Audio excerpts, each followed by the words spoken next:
കർത്താവിന്റെ അതിപരിശുദ്ധമായ നാമത്തിന് നന്ദിയോടെ സ്തോത്രം. ലീഡ് ചെയ്തതായിട്ടുള്ള പ്രിയ കർത്താവിന്റെ ദാസൻ, അടൂരിൽ നിന്ന് കടന്നു വന്നതായിട്ടുള്ള ദൈവദാസന്മാർ, ഇവിടെയുള്ള ദൈവദാസന്മാർ, കടന്നു വന്ന ദൈവജനം, ഈ ഭവനം, പ്രിയ മുരുകൻ പാസ്റ്റർ, എല്ലാവരോടും ഉള്ളതായ നന്ദി ഞങ്ങളും അറിയിക്കുന്നു. ഞാനും എൻ്റെ വൈഫും ഇന്ന് ഈ ശുശ്രൂഷയിൽ പങ്കെടുക്കുന്നു. അവൾ ആദ്യമായിട്ടാണ് ഇവിടെ വരുന്നത്. ഞാൻ നേരത്തെ 1-2 തവണ വന്നിട്ടുണ്ട്. നിങ്ങളെല്ലാവരെയും കണ്ടതിൽ എനിക്ക് വളരെ സന്തോഷം. എല്ലാത്തിലും ഉപരിയായിട്ട് മുരുകൻ പാസ്റ്റർ ഒരു ദിവസം നിങ്ങളുടെ ചർച്ചിൽ വന്നപ്പോൾ, അല്ലെങ്കിൽ നിങ്ങളുടെ വീട്ടിൽ വന്നപ്പോൾ എത്ര വലിയ സ്നേഹമാണ് അദ്ദേഹത്തിന് ലഭിച്ചത്. അത് കർത്താവ് കൊടുത്തതാണ്. എന്നോട് കഴിഞ്ഞ ദിവസം നിന്റെ വീട്ടിലുള്ള പ്രാർത്ഥനയ്ക്ക് വന്നപ്പോഴും അദ്ദേഹം അത് പറഞ്ഞു. അപ്പൊ അവർ നിങ്ങളുടെ നടുവിൽ ദൈവത്തിന്റെ വചനം പറയാൻ തക്കവണ്ണം എനിക്ക് ലഭിച്ചതായിട്ടുള്ള ഈ അവസരത്തെ ഓർത്ത് ഞാൻ ദൈവത്തെ സ്തുതിക്കുന്നു. ഞാൻ ദൈവത്തിന്റെ വചനത്തിനെ ചിന്തിച്ചപ്പോൾ ഞാൻ ചില വാക്യങ്ങളൊക്കെ എഴുതി വെച്ചു. എവിടെ നിന്ന് തുടങ്ങണം എന്ന് എനിക്ക് അറിഞ്ഞുകൂടാ. ഞാനിങ്ങനെ പ്രാർത്ഥിച്ചുകൊണ്ടിരുന്നു. അപ്പോൾ ഈ ദേവദാസൻ പറഞ്ഞ വാക്യങ്ങൾ അതെന്റെ ഇന്നത്തെ വചന ശുശ്രൂഷയുടെ ഒരു ഭാഗത്തിൽ വരുന്നതാണ്. അപ്പോൾ എനിക്ക് അവിടെ നിന്ന് തുടങ്ങാം എന്ന് ദൈവത്തിന്റെ ആത്മാവിന്റെ പ്രേരണ ലഭിച്ചു. എല്ലാം പരിശുദ്ധാത്മാവാണ് ചെയ്യുന്നത്. അതുകൊണ്ട് എനിക്ക് ചില നിമിഷങ്ങൾ നിങ്ങളുടെ മുമ്പിൽ നിൽക്കാൻ അവസരം ലഭിക്കുമ്പോൾ നമ്മൾ എന്നിൽ നിന്ന് കേൾക്കാൻ ആഗ്രഹിക്കരുത്. പരിശുദ്ധാത്മാവ് നിങ്ങൾ സംസാരിക്കും. ഞാനൊരു മാധ്യമം മാത്രമാണ്. നമുക്ക് അദ്ദേഹം പറഞ്ഞ ആ വേദവാക്യത്തിൽ നിന്ന് തുടങ്ങാം. മത്തായി എഴുതിയ സുവിശേഷം 21:19 അല്ലേ? അവൻ യെരൂശലേമിൽ കടന്നപ്പോൾ നഗരം മുഴുവനും ഇളകി ഇവൻ ആരെന്ന് പറഞ്ഞു. ഇവൻ ഗലീലയിലെ നസ്രേത്തിൽ നിന്നുള്ള പ്രവാചകനായ യേശു എന്ന് പുരുഷാരം പറഞ്ഞു. പ്രാർത്ഥിക്കാം. ഞങ്ങളുടെ പരിശുദ്ധ പിതാവേ, ഞങ്ങൾക്ക് നൽകിയ നല്ല കൂട്ടായ്മയ്ക്കായി സ്തോത്രം. ഞങ്ങൾ കടന്നു വന്ന നിമിഷം മുതൽ അങ്ങയുടെ സാന്നിധ്യം ഞങ്ങൾ അനുഭവിക്കുന്നു. കർത്താവേ, നിന്റെ വചനത്തിന് മുമ്പിലേക്ക് ഞങ്ങൾ വന്നിരിക്കുന്നു. അപ്പൊ അങ്ങാണ് സാക്ഷാൽ വചനം. കർത്താവെ, ഇന്ന് ഞങ്ങൾക്ക് ഓരോരുത്തർക്കും വേണ്ടുന്നതായ ദൂതിനെ കർത്താവെ അടിയനെ ഒരു മാധ്യമമായി ഉപയോഗിച്ച് അങ്ങ് നൽകണമെന്ന് പ്രാർത്ഥിക്കുന്നു. എല്ലാ മഹത്വവും അങ്ങേക്ക് തരുന്നു, യേശുവിന്റെ നാമത്തിൽ തന്നെ. യേശു യെരൂശലേമിൽ കടക്കുമ്പോ ആ ബഹളമെല്ലാം കണ്ട്, അല്ലെങ്കിൽ പുരുഷാരം ആർക്കുന്നതെല്ലാം കണ്ടിട്ട് ജനങ്ങൾ അങ്ങോട്ടും ഇങ്ങോട്ടും ചോദിക്കുകയാണ്, എന്താണ് ഇവൻ ആർ എന്ന് ചോദിക്കുകയാണ്. അപ്പൊ എന്താ മറുപടി? ഇവൻ ഗലീലയിലെ നസ്രേത്തിൽ നിന്നുള്ള പ്രവാചകനായ യേശു. അപ്പൊ യേശുവിനെ അവർ എവിടം വരെ കൊടുക്കുന്നുള്ളൂ? ഒരു പ്രവാചകൻ എന്ന നിലയിൽ മാത്രമാണ് യേശുവിന് സ്ഥാനം കൊടുക്കുന്നത്. മുസ്ലിമായിട്ടുള്ള ആളുകൾ അവരും യേശുവിനെ എന്താ പറയാ? പ്രവാചകൻ. അത് മാത്രമേ അവർ പറയുള്ളൂ. ബന്ധകോസുകാരായ നമ്മൾ എന്താ പറയാ? യേശു ആരാണ്? നമ്മൾ പറയും യേശു നമ്മുടെ കർത്താവ്. പിന്നെ നമ്മൾ പറയും ദൈവപുത്രൻ, അല്ലേ? അത്രയും പറയും, അല്ലേ? പക്ഷെ യഥാർത്ഥത്തിൽ യേശു ആരാണ്? യേശു ആരാണ്? സാക്ഷാൽ ദൈവത്തിന്റെ മനുഷ്യ പ്രതിമയാണ്. അതായത് സാക്ഷാൽ ദൈവം മനുഷ്യനായി ഇറങ്ങി നിൽക്കുക. ഹല്ലേലൂയ. അതങ്ങോട്ട് തുറന്നങ്ങോട്ട് പറയാൻ ഒത്തിരി ബുദ്ധിമുട്ടുണ്ട്, അല്ലേ? ചിലർക്ക് അങ്ങനെ ബുദ്ധിമുട്ട്. അപ്പൊ നമുക്ക് തോന്നും പിതാവല്ലേ ദൈവം എന്ന് നമ്മൾ ചിന്തിക്കും. സത്യത്തിൽ പിതാവുണ്ട്, അല്ലേ? പിതാവായ ദൈവമുണ്ട്. പക്ഷെ ആ പിതാവായ ദൈവം തന്നെ മനുഷ്യനായി നമ്മുടെ നടുവിൽ ഇറങ്ങിയിരിക്കുന്ന ആര്? യേശു.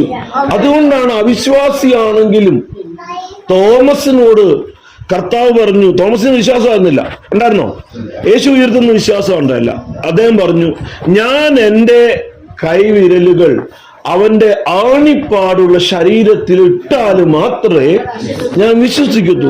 8 ദിവസം കഴിഞ്ഞപ്പോൾ തോമസ് ഉള്ള സമയത്തിൽ കർത്താവ് വന്നിട്ട് കർത്താവ് പറയുക, തോമസേ, നീ വിരലുകളെ നീട്ടി, കൈ നീട്ടി എന്റെ വിലാപ്പുറത്ത് ഇടാനായിട്ട് പറഞ്ഞു. അപ്പോ തോമസ് പറഞ്ഞിട്ട്, എന്റെ കർത്താവും എന്റെ ദൈവവുമേ എന്ന് തോമസ് പറയുക. ഹല്ലേലൂയ. അതെന്തുകൊണ്ടാണെന്ന് പറയാൻ കാര്യം അറിയാവോ? തോമസ് അവനെ തൊടുകയാണ്. യേശുവുമായിട്ട് വ്യക്തിപരമായ ഒരു ബന്ധം സ്ഥാപിച്ചാൽ മാത്രം മാത്രമേ യേശു ആരാണെന്നുള്ള യഥാർത്ഥ വെളിപ്പാട് കിട്ടുള്ളൂ. ഇല്ല മാറിയിരുന്നു നല്ലവനാണ്, അല്ലെങ്കിൽ അതാണ് ഇതാണ്. പക്ഷെ കർത്താവുമായിട്ട് ഒരു ടച്ചിങ് ഉണ്ടാകുമ്പോ, ഒരു സ്പർശനം ഉണ്ടാകുമ്പോ കാഴ്ചപ്പാടുകൾക്ക് വ്യത്യാസമുണ്ട്. ഹല്ലേലൂയ. അപ്പോ അവർ പറയുകയാണ്, എന്താ, നസ്രയത്തിൽ നിന്നുള്ള, ഗലീലയിലെ നസ്രയത്തിൽ നിന്നുള്ള പ്രവാചകനായ യേശു. യഥാർത്ഥത്തിൽ യേശു ഭൂമിയിലേക്ക് വരുന്നതിന് മുമ്പ്, എത്രയോ നൂറ്റാണ്ടുകൾക്ക് മുമ്പ് യേശുവിനെ കുറിച്ച് പ്രവചനമുണ്ട് അല്ലെ? വേദപുസ്തകത്തിൽ ആദ്യം മുതലേ പ്രവചനമുണ്ട് അല്ലെ? ആദം ഹവ്വയും പാപം ചെയ്യുന്ന സന്ദർഭത്തിൽ തന്നെ ദൈവം അവരുടെ അടുത്ത് വന്ന് പറയുന്ന ഒരു കാര്യമുണ്ട്. എന്താ? സ്ത്രീയുടെ സന്തതി സർപ്പത്തിന്റെ തല തകർക്കും. ആത്മീക അർത്ഥത്തിൽ സാത്താന്റെ തല തകർക്കുന്നുള്ള. അപ്പൊ അവിടെ മുതൽ, ഉൽപ്പത്തി മുതൽ വെളിപ്പാട് വരെയുള്ള പുസ്തകങ്ങളെല്ലാം ആരെ കാണുന്നുണ്ട്? യേശുവിനെ കാണാനായിട്ട് നമുക്ക് സാധിക്കും. ഹല്ലേലൂയ. അപ്പൊ അങ്ങനെ ഇങ്ങനെ ഇരിക്കുമ്പോൾ തന്നെ കാലങ്ങൾ ഇങ്ങനെ മുന്നോട്ട് പോകുന്നതോറും വെളിപ്പാട് ക്ലിയർ ആയി വരുക. ഇങ്ങനെ വെളിപ്പാട് ക്ലിയർ ആയിട്ട് വരുമ്പോ മീകാ പ്രവചനത്തിലെത്തുമ്പോ കൃത്യമായിട്ട് പറയുവാണ്, എന്താ, എവിടെയാണ് ഇവൻ ജനിക്കാൻ പോകുന്നത് പറയുന്നത് അല്ലെ? മീകാ പ്രവചനം 5:2 അത് പറയുന്നു അല്ലെ? വായിച്ചേ, അറിയാവുന്ന. നീയോ ബെത്ലഹേം എഫ്രാത്തേ, നീ യഹൂദ സഹസ്രങ്ങളിൽ, എഫ്രാത്തേ, ബെത്ലഹേം എഫ്രാത്തേ, നീ യഹൂദ സഹസ്രങ്ങളിൽ ചെറുതായിരുന്നാലും ഇസ്രായേലിന് അധിപതിയായിരിക്കേണ്ടുന്നവൻ എനിക്ക് നിന്നിൽ നിന്നും ഉത്ഭവിച്ചു വരും. അതാണ് പ്രവചനം. ഏത് പ്രവചനം? യേശു അല്ലെങ്കിൽ മശിഹ അല്ലെങ്കിൽ രക്ഷകൻ അല്ലെങ്കിൽ അധിപതിയായവൻ എവിടെ വരുന്ന, എവിടെ ജനിക്കുന്ന? ബെത്ലഹേം എഫ്രാത്തിൽ ജനിക്കും, അല്ലെങ്കിൽ ബെത്ലഹേമിൽ ജനിക്കും. ഹല്ലേലൂയ. അപ്പൊ എവിടെയാണ് ജനിക്കുന്നത്? ബെത്ലഹേമിലാണ് ജനിക്കുന്നത്. ഇന്നിപ്പോ നോക്ക്, നമ്മൾ വായിച്ച ഭാഗത്തിൽ ഒരു കഴുതക്കുട്ടിയുടെ പുറത്ത് അദ്ദേഹം കയറിയിരിക്കുകയാണ്. ജനം പറയുകയാണ്, ഇവൻ ആരാണെന്ന് ചോദിക്കുമ്പോൾ പറയുകയാണ്, ഇവൻ ഗലീലയിലെ നസ്രയത്തിൽ നിന്നുള്ള പ്രവാചകനായ യേശു.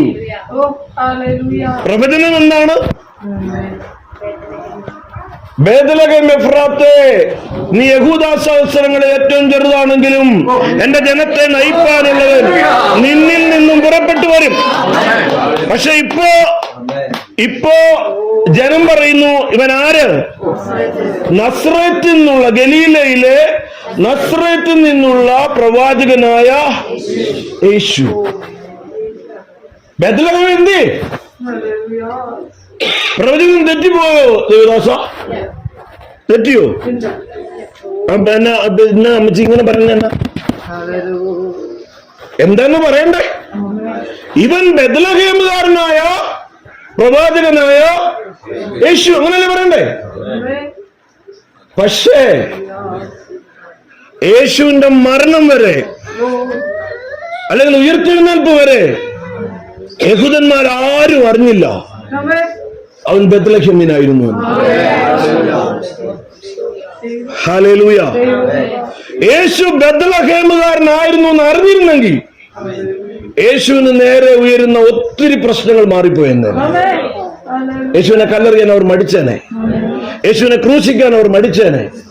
അവരോരോ തവണയും വേദപുസ്തകം അല്ലെങ്കിൽ അന്നത്തെ പഴയ നിയമം മറിക്കുമ്പോ അവര് പറഞ്ഞത്, ഇവൻ പ്രവാചകനല്ല, ഇവൻ മശിഹ അല്ല, കാരണം ഇവൻ നസ്രത്തുകാരനാണ്, ഇവൻ ഗലീലക്കാരനാണ്. നമ്മുടെ മശിഹ എവിടുത്തുകാരൻ? നമ്മുടെ മശിഹ ബെത്ലഹേമിൽ വരും. ഇവനതല്ലാത്തത് കൊണ്ട് ഇവനല്ല. ആരല്ല? മശിഹ അല്ല. നമുക്ക് വായിക്കാം യോഹന്നാന്റെ സുവിശേഷം 1-ാം അധ്യായത്തിന്റെ 43 മുതൽ 46 വരെയുള്ള വാക്യങ്ങൾ വായിച്ചാട്ടെ. യോഹന്നാന്റെ സുവിശേഷം 1-ാം അധ്യായം അതിന്റെ 43. നോക്കുക, യേശു ശുശ്രൂഷ ആരംഭിച്ചിരിക്കുകയാണ്. യേശു ശുശ്രൂഷ ആരംഭിക്കുമ്പോ, യേശു നടക്കുമ്പോ ചിലരെ കാണുമ്പോ എന്ത് ചെയ്യുക? എന്നെ അടുത്ത് വരാനേ, എന്നെ അനുഗമിക്കുന്നുണ്ട്. ഒത്തിരി പേരെ കണ്ടവരെല്ലാം വിളിച്ചൂല. പിന്നെ ആരെയാ? തെരഞ്ഞെടുക്കപ്പെട്ടവരായി തന്റെ ഹൃദയത്തിലുള്ള ചിലരെ വിളിച്ചു വരാൻ. ഈ വിളിച്ചവർ എന്താണ്? ഈ വിളിച്ചു കഴിയുമ്പോ എന്നാ പറ്റുന്നത്? വിളിയുള്ളവൻ എന്താ ചെയ്യുന്നത്? ഈ വിളി കേൾക്കുമ്പോ തന്നെ അങ്ങ് ഒത്തുന്നു പറഞ്ഞു വരിക. Hallelujah, hallelujah. അതാണ് അതിന്റെ വ്യത്യാസം. ഹല്ലേലൂയ. ദൈവത്തിന്റെ വിളിയുടെ വ്യത്യാസം അതാ. ഹല്ലേലൂയ. അതാണ് നമ്മളൊക്കെ വിചാരിക്കും, നമ്മുടെയൊക്കെ ജീവിതത്തിൽ ഓരോരോ കാലഘട്ടം നമ്മൾ വിചാരിക്കും, നമ്മൾ എങ്ങനെ ഈ കർത്താവിനെ അറിഞ്ഞ് ഇങ്ങനെയൊക്കെ നിൽക്കുന്നു, അല്ലെങ്കിൽ നമ്മളൊക്കെ എങ്ങനെ നമ്മൾ അങ്ങനെ പറ്റാത്ത ആളുകളായിരുന്നല്ലോ. അതിന് കാര്യം ഇതാ, ദൈവം വിളിച്ചാൽ പോകാതിരിക്കാൻ പറ്റില്ല. കാരണം ലോക സ്ഥാപനത്തിന് മുമ്പ്, ഈ പ്രപഞ്ചത്തെ ഉണ്ടാക്കുന്നതിന് മുമ്പ് എനിക്കും നിങ്ങൾക്കും വിളിയുണ്ട്. ഹല്ലേലൂയ. ദൈവത്തിന്റെ വചനത്തിൽ അങ്ങനെ പറഞ്ഞിരിക്കുക അല്ലേ? വായിച്ചിട്ട് എഫെസ്യ ലേഖനം 1:4 വായിര്. എഫെസ്യ ലേഖനം 1:4. ഹല്ലേലൂയ. നോക്കുക, നാം പൗലോസ് പറയുക, നാം ആരാ? നാം ചാലിയക്കരയിലും മുരുകൻ ഭാഷകൾ വെട്ടി കൊട്ടിയിരിക്കുന്ന നാം. അത് യഹൂദൻ മാത്രമല്ല, അത് ഏതെങ്കിലും പണ്ടുള്ള വലിയ കൂടിയ ആള് മാത്രമല്ല. അന്ന് ആ നാമിനകത്ത് നമ്മളുണ്ട്. നാം തന്റെ സന്നിധിയിൽ. ഹല്ലേലൂയ. ഇതിനു മുമ്പ് ഇവിടെ പിന്നെ രാധാസിസ്റ്റർ എന്താ പറഞ്ഞേ? ഓണത്തിന് നമുക്ക് ഇവിടെ ഒന്നും കിട്ടത്തില്ല, അടി ശണ്ട, എപ്പോഴും പ്രശ്നം അല്ലേ? ഹല്ലേലൂയ. ആ ആളിപ്പോ ഇങ്ങനെയായി മാറി അല്ലേ? ഹല്ലേലൂയ. പക്ഷെ ഇവിടം കൊണ്ട് തീരുവോ? ഇതാണോ മുരുകൻ? ഇതല്ല. നമ്മിൽ വെളിപ്പെടാനുള്ള തേജസ് വിചാരിച്ചാൽ ഈ കാലത്തിലെ കഷ്ടം സാരമില്ല. ഇതല്ല മുരുകൻ, ഇതല്ല നമ്മൾ.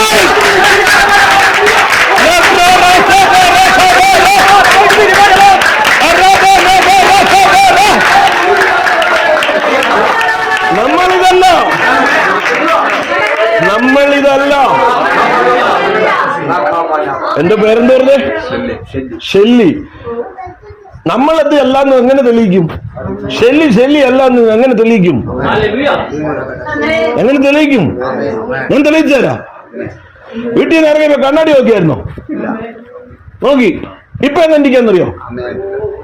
യാക്കോബ് എഴുതി വെച്ചിട്ടുണ്ട് അല്ലേ? എഴുതി വെച്ചില്ലേ?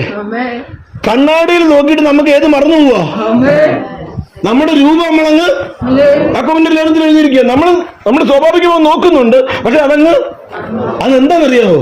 ആത്മാവ് നമ്മളോട് പറയുക, നീ ഇതല്ലേ, നീ ഇതല്ല, നീ ഈ നിലവല്ല, നീ മരിച്ചവനല്ല, നീ മുടി ഇതല്ല, നീ കളറല്ല,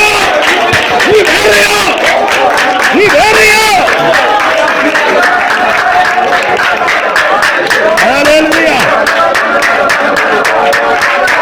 ഹല്ലേലൂയ.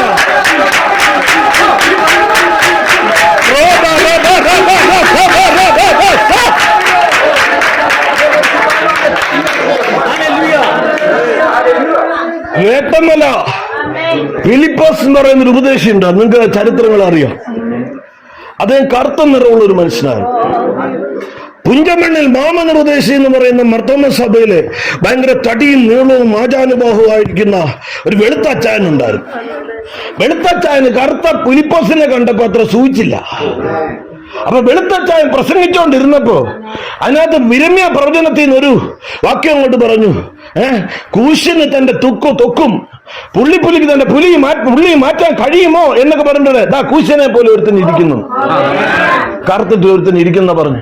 വെട്ടമല്ല ഫിലിപ്പോസിന് ആ ഉപദേശിക്കുന്ന ഹൃദയത്തിൽ വലിയ വേദനയായി. ഹല്ലേലൂയ. താൻ അവിടെ പോയിരുന്ന് ഇങ്ങനെ മാറിയിരുന്ന് ധ്യാനിച്ചു. ഞാൻ ധ്യാനിച്ചപ്പോ ഒരു മനോഹര പാട്ടിന്റെ ആദ്യ ഈരടി അങ്ങോട്ട് എന്താ പറയാ, നീതി സൂര്യൻ വരുമ്പോൾ തൻ പ്രഭയിൽ കാന്തിയാൽ ഇരുൾ നിറം മാറിടുമേ. നീതി സൂര്യൻ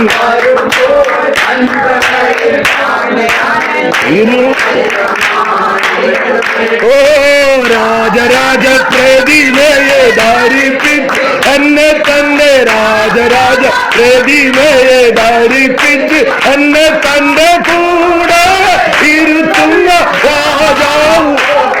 ഓ കൂടെ ഇരുത്തുന്ന അത് പാടിയപ്പോ ആ കളറ് പറഞ്ഞ് കളിയാക്കിയത് അങ്ങ് മറന്നുപോയി. ഹല്ലേലൂയ. ഇതെന്റെ കളറല്ല, അത് ഉഞ്ചമ്മടി മാറ്റി മാമനൂദശിക്ക് വെളിപ്പെട്ടില്ലെങ്കിലും നീതി സൂര്യൻ തേജസ് പ്രാപിച്ച് രൂപാന്തരപ്പെടും. Hallelujah, hallelujah. ഏതൊരു വചനത്തിൽ ഞാൻ പറയുന്നു. ഹല്ലേലൂയ. 2 കൊരിന്ത്യർ 3-ാം അധ്യായത്തിന്റെ 18 മുതലുള്ള വാക്യം ഞാനൊന്ന് എടുത്തു വെച്ച വാക്യങ്ങളല്ല, പക്ഷെ ഇടയ്ക്ക് വരും അതൊക്കെ. 2 കൊരിന്ത്യർ 3-ാം അധ്യായത്തിന്റെ 18 മുതൽ വായിച്ചേ. 2 കൊരിന്ത്യർ 3-ാം അധ്യായത്തിൽ മൂടുപടം നീങ്ങിയ മുഖത്ത് കർത്താവിന്റെ തേജസ്സിനെ കണ്ണാടി പോലെ പ്രതിബിംബിപ്പിക്കുന്നവരായി നാം എല്ലാവരും ആത്മാവാകുന്ന തേജസ്സിന്റെ മേല് തേജസ് പ്രാപിച്ച് അതേ പ്രതിമയായി രൂപാന്തരപ്പെടും എന്ന് പറഞ്ഞാൽ സ്വർഗത്തിൽ ചെന്നാൽ യേശുവിനെ നമ്മളെ കണ്ടാൽ തിരിച്ചറിയത്തില്ല. അതേപോലെ അതേ പ്രതിമ അതേ ആഴത്ത് അതേ നിലയിൽ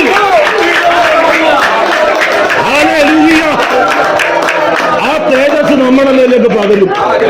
ഞാൻ ഇരിക്കുന്നിടത്ത് എന്റെ ശുശ്രൂഷകനും ഇരിക്കുമെന്ന് എന്റെ ദൈവം പറഞ്ഞിട്ടുണ്ട്. അതാണ് വാഗ്ദത്തം. ഹല്ലേലൂയ. അതാ കർത്താവിന്റെ പദ്ധതി. ഹല്ലേലൂയ. അപ്പോ നമ്മൾ വായിച്ച നാം തന്റെ സന്നിധിയിൽ വിശുദ്ധരും നിഷ്കളങ്കരുമാകേണ്ടതിന് എന്തായിരിക്കണേ? നാം തന്റെ സന്നിധിയിൽ നിഷ്കളങ്കരും വിശുദ്ധരുമാകേണ്ടതിന് ഈ പ്രപഞ്ചത്തെ നിർമ്മിക്കുന്നതിന് മുമ്പേ നമ്മെ അവനിൽ തെരഞ്ഞെടുത്തു. ഹല്ലേലൂയ. അപ്പൊ നമ്മള് വന്നത് 70, 60, 58 അല്ലെ 90 അല്ലെ 86 ആണെങ്കിലും ലോക സ്ഥാപനത്തിന് മുമ്പേ നമ്മളെ കർത്താവ് കണ്ടിട്ടുണ്ട്. ലോക സ്ഥാപനത്തിന് മുമ്പേ കർത്താവ് കണ്ട മുരുകൻ എത്ര നാൾ ജാലിയക്കര കുടിച്ചു കിടക്കാൻ പറ്റും? ഹല്ലേലൂയ. എന്റെ ദൈവത്തിന്റെ വിളിയിൽ ആ നിമിഷത്തിൽ വന്നേ പറ്റൂ.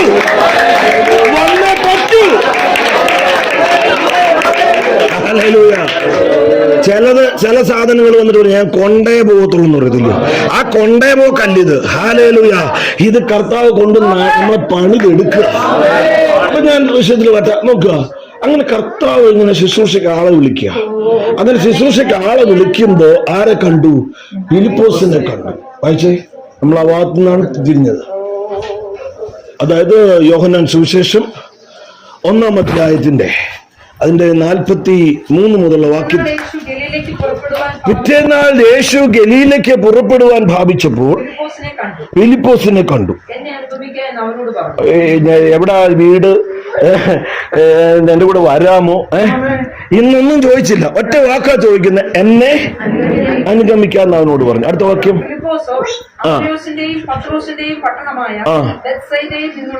നേരത്തെ 2 പേര് വന്നിട്ടുണ്ട്, കർത്താവ് വിളിച്ചിട്ടുണ്ട്. അവരെ ആരാ?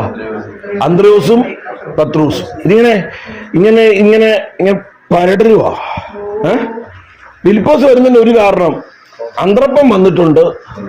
പത്രോസിനും അവര് സാധാരണ രീതിയിലൊന്നും അങ്ങനൊന്നും പോകുന്നവന്മാരല്ല. അവരെ പിടിച്ചെങ്കിൽ എന്തോ ഉള്ളവനായി അങ്ങനെ വന്നേക്ക. ഫിലിപ്പോസ് കൂടെ കൂടി. വായിച്ചേ. അങ്ങനെ ശുശ്രൂഷ പോകുന്നേ. എല്ലായിടത്തും കർത്താവ് ചെല്ലുന്നില്ല. കിട്ടിയവൻ അടുത്തോട് പറയാ. ഫിലിപ്പോസിനോടെ വിളിച്ചു, നദനേലിനെ വിളിച്ചതല്ല.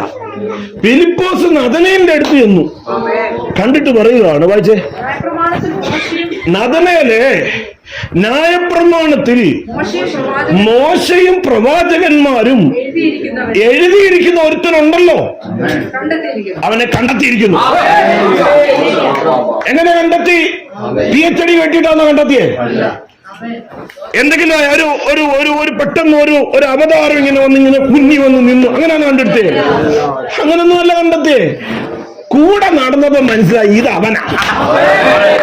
ജീവിതത്തിലെ അനുഭവങ്ങളിലൂടെ ഇതെന്റെ രക്ഷകനാ, ഇതെന്റെ ദൈവമാണെന്ന് മനസ്സിലായി. അല്ലാണ്ട് ആരും പറഞ്ഞു കൊടുത്തൊന്നുമല്ല. അനുഭവത്തിൽ നിന്ന് മനസ്സിലായി. അധികം നാളായിട്ടുമില്ല, മനസ്സിലായി. ന്യായപ്രമാണത്തിൽ മോശയും പ്രവാചകന്മാരും എഴുതിയിരിക്കുന്നതിന് ഞാൻ കണ്ടെത്തി. നഥനയേലിനോട് പറയുക. വായിച്ചേ.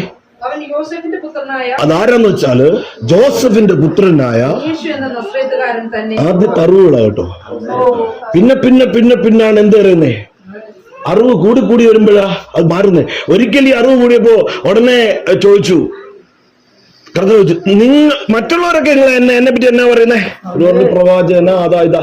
നിങ്ങൾ എന്നെ കുറിച്ച് എന്നാ പറയുന്നത്? ഉടനെ ഒരാൾ ചാടി എന്നിട്ട് നീ ജീവനുള്ള ദൈവത്തിന്റെ പുത്രനായ ക്രിസ്തു പത്രോസ് പറയാം. പിന്നെ അതിനപ്പുറത്തേക്ക് പോയി. അപ്പൊ അറിയും തോറും അതെ വെളിപ്പാട് നിറയും.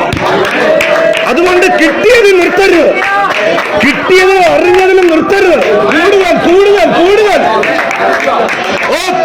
പടക തീരത്തോടടുത്ത് കിടക്കുന്ന ആരെങ്കിലും ഇന്ന് മകൻ ഇവിടെ കേൾക്കുന്നുണ്ടെങ്കിൽ കുറച്ചും കൂടെ ആഴത്തിലേക്ക്, അത് ഞാനാകട്ടെ നിങ്ങളാകട്ടെ, കുറച്ചുകൂടെ ആഴത്തിലേക്ക്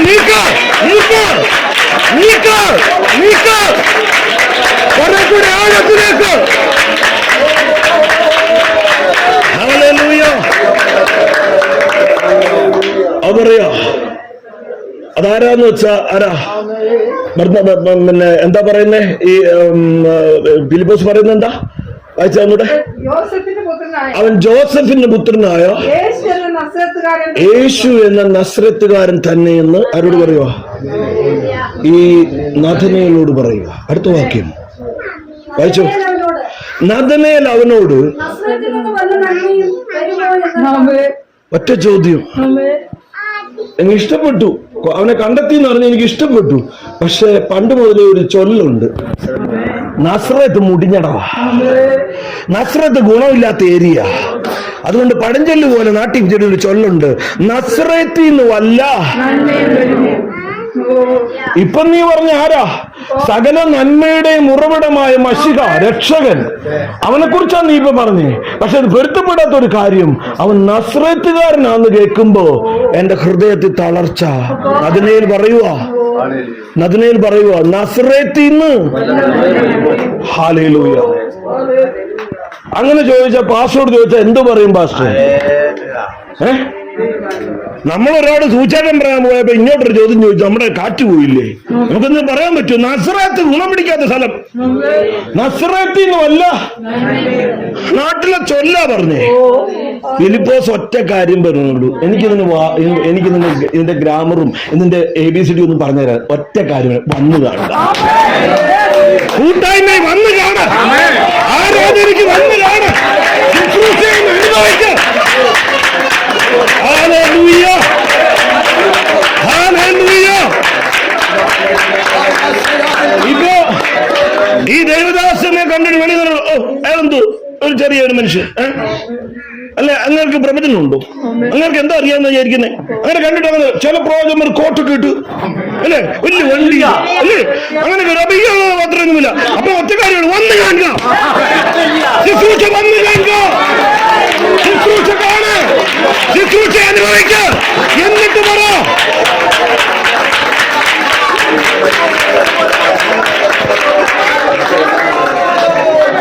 പണ്ട് ഇസ്രായേലിലെ രണ്ടാമത്തെ രാജാവിനെ അഭിഷേകം ചെയ്യാൻ ശമൂവേൽ പ്രവാചകനോട് ദൈവം പറഞ്ഞിട്ട് പറഞ്ഞു, ഇശ്ശായിയുടെ മക്കളിൽ ഒരാളെ ഞാൻ ഇസ്രായേലിന്റെ അടുത്ത രാജാവായിട്ട് കണ്ടിരിക്കുന്നു. അത്രേ പറഞ്ഞുള്ളൂ. അപ്പോ പുള്ളി തൈലക്കൊമ്പുമായിട്ടൊക്കെ ചെന്നിട്ട് ഇശ്ശായുടെ വീട്ടിൽ ചെന്നു. ഇശ്ശായുടെ വീടാന്നോ? അതെ. ഇയാളാന്നോ? ഇശ്ശായി ആന്നോ? മക്കളെ എല്ലാം വിളിക്കും.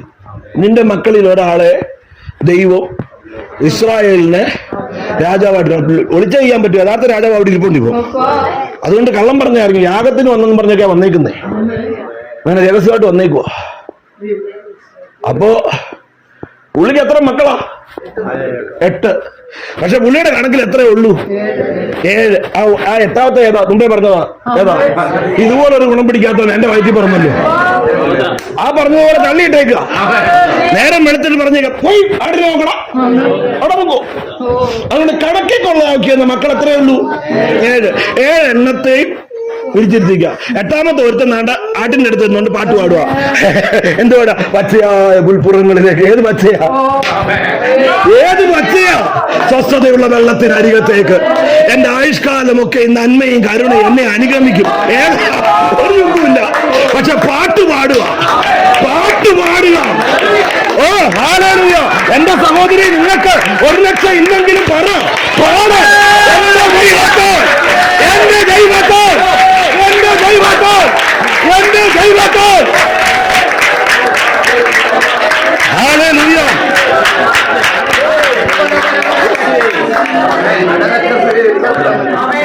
ഇപ്പൊ നമുക്ക് ഈ സഹോദരിക്ക് 1 ലക്ഷം രൂപ കൊടുക്കാൻ പറ്റിയായിരുന്നു, നല്ലൊരു സന്തോഷം. പക്ഷെ നമ്മുടെ എല്ലാവരുടെയും കയ്യില് ഇല്ല.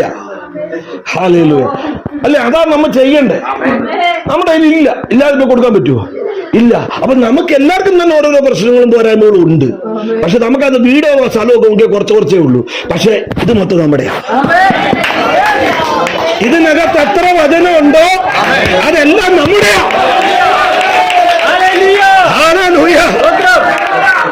പണ്ട് കമ്മ്യൂണിസ്റ്റുകാർ പാടുമായിരുന്നു, നമ്മൾ കൊയ്യും വയലെല്ലാം നമ്മുടേതാകും പൈങ്കിളിയെ. എന്ന് വെച്ചാ അന്ന് ജന്മിയുടെ കയ്യിലിരിക്കുക വയലല്ല. പക്ഷെ കമ്മ്യൂണിസ്റ്റ് പാർട്ടിക്കാർ പറഞ്ഞു കൊടുക്കാണ്, എന്താ, നമ്മൾ കൊയ്യുന്ന വയലൊക്കെ നമ്മുടേതാകും. പിന്നൊരിക്കൽ അത് സംഭവിച്ചു. ജഡത്തിലുള്ള കാര്യമാണെങ്കിൽ അത് സംഭവിച്ചു. ഹല്ലേലൂയ! ഇതിനകത്ത് ഈ വചനം ഉണ്ടല്ലോ.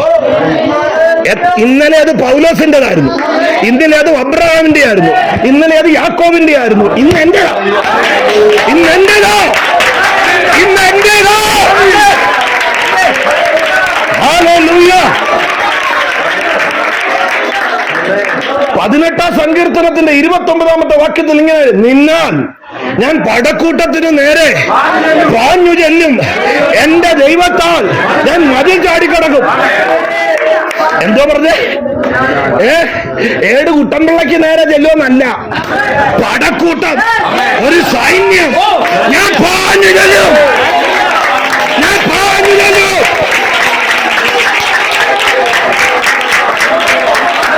ഹല്ലേലൂയ! അപ്പൊ സിസ്റ്റർ പേരെന്തോ? അപ്പൊ ഷൈനിക്ക് ഒരു പടക്കൂട്ടം കാണണോ? പടക്കൂട്ടൊന്നും കാണത്തില്ല. ഷൈനിയുടെ മുമ്പിൽ ഈ 1 ലക്ഷമാ പടക്കൂട്ടം. പടക്കൂട്ടത്തെ പടക്കൂട്ടം എന്ന് പറഞ്ഞത് ഇതാ പടക്കൂട്ടം. ഏതാ ഈ 1 ലക്ഷം? ഈ 1 ലക്ഷത്തെ നോക്കി പറയണം, നിനക്ക് നേരെ ഞാൻ പാഞ്ഞു വരും. എന്റെ ദൈവത്താൽ ഞാൻ ഈ മല ചാടിക്കിടക്കും, ഞാൻ ചാടിക്കിടക്കും, ഞാൻ ചാടിക്കിടക്കും, ഞാൻ ചാടിക്കിടക്കും. ഹല്ലേലൂയ!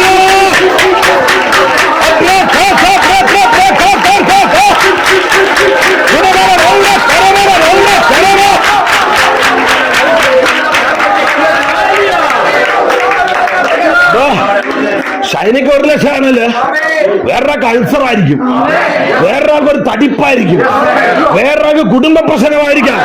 ഓരോരുത്തർക്കും പറയാം, നിന്നാൽ ഞാൻ ഈ പടക്കൂട്ടത്തിന് നേരെ പാഞ്ഞു ചെല്ലും, എന്റെ ദൈവത്താൽ ഞാൻ മതിൽ ചാടി കടക്കും. ഹല്ലേലൂയ!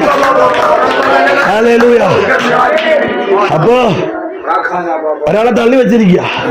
ദൈവത്തിന് ഇങ്ങനെ ഓർപ്പിക്കുമ്പോൾ ഇങ്ങനെ തിരിഞ്ഞു പോവുക, ദൂത് പറഞ്ഞാണല്ലോ പറയണ്ട. നമ്മൾ ഈ ഡയറിക്കുറിപ്പി പറയുമല്ലോ, അപ്പൊ അതുകൊണ്ട് ദൂത് ഇങ്ങനെ മാറിപ്പോകും. അപ്പൊ അതിനകത്ത് ഒരാളെ ഒതുക്കി വെച്ചേക്കുക. പുള്ളി പക്ഷെ പാടിക്കൊണ്ടിരിക്കുക, വീട്ടിൽ നടക്കുന്ന ഒന്നും അറിയത്തില്ല. വീട്ടിൽ നിന്ന് ഇറച്ചി വെച്ച് ഒന്നും പുള്ളി അറിഞ്ഞിട്ടില്ല, പുള്ളി അറിയിക്കത്തുമില്ല.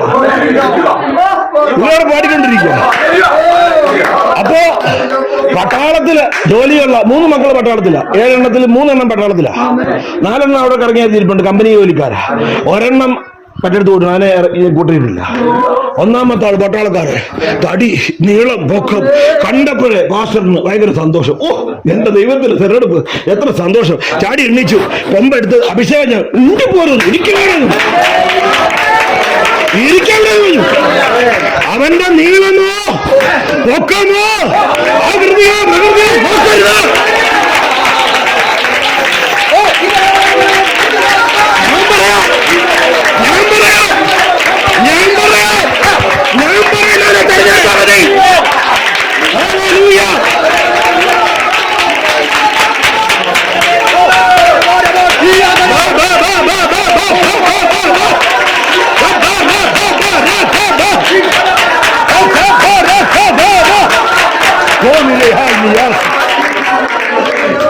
ഞാൻ പറയാം ആരെയാണ് തൈലം കൊമ്പെടുത്ത് അഭിഷേകം ചെയ്യണം. ഞാൻ പറയാം. നീ അവിടെ ഇറങ്ങി. ഞാൻ പറയാം. ദൈവം പറയാ പ്രവാചകനോട്, എടുത്ത വടി അതുപോലെ അങ്ങിരുന്നു. ഒന്നാമത്തവനോട് പറഞ്ഞു മോനല്ല പൊക്കോളം പറഞ്ഞു. രണ്ടാമത്തെ ആളെ വിളിക്കാൻ പറ്റും. രണ്ടാമത്തെ ആൾ കുറച്ചുകൂടെ സ്മാർട്ടായിട്ട് വന്നു. ചുരുക്കം പറഞ്ഞ 7 എണ്ണു വന്നു. 7 ഉള്ളെന്നാ പറഞ്ഞേ. 7 വന്നു. 7 എണ്ണത്തെയും തെരഞ്ഞെടുത്തിട്ടില്ല. കാരണം ദൈവത്തിന്റെ ഇത് വന്നിട്ടില്ല. ആദ്യം ഒന്ന് ചാടി എഴുന്നേറ്റതാ. അപ്പോഴാ പറഞ്ഞു അവിടെ ഞാൻ പറയാം. ദൈവം പറഞ്ഞത് അല്ലേ? ഇന്നിപ്പോ ദൈവം പറയുന്നത് കേൾക്കുന്നവരല്ല ഉള്ളത് അല്ലേ? സെന്ററിനും ഒക്കെ കൊടുത്തു കഴിഞ്ഞാൽ ഓരോരുത്തർക്ക് അഭിഷേകമൊക്കെ കൊടുക്കും. പക്ഷെ അതാ അന്ന് ദൈവം പറഞ്ഞ ഈ ബൈബിൾ എന്താ? ഹല്ലേലൂയ. അപ്പോ അന്നേരം ഒരപ്പനോടും കുടുംബത്തിൽ പറഞ്ഞവരോടൊന്നും ചോദിക്കാത്തൊരു ചോദ്യം, നിന്റെ മക്കളെല്ലാരും ആയോ? അടിയിട്ടേണ്ട കേസല്ലേ?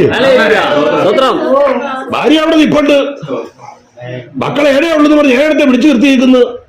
ആ 7 കിട്ടാതിരിക്കുമ്പോ ഇനിയും നിനക്ക് മക്കളും എല്ലാം ഉണ്ടോന്ന്, എല്ലാരും ആയോന്ന്.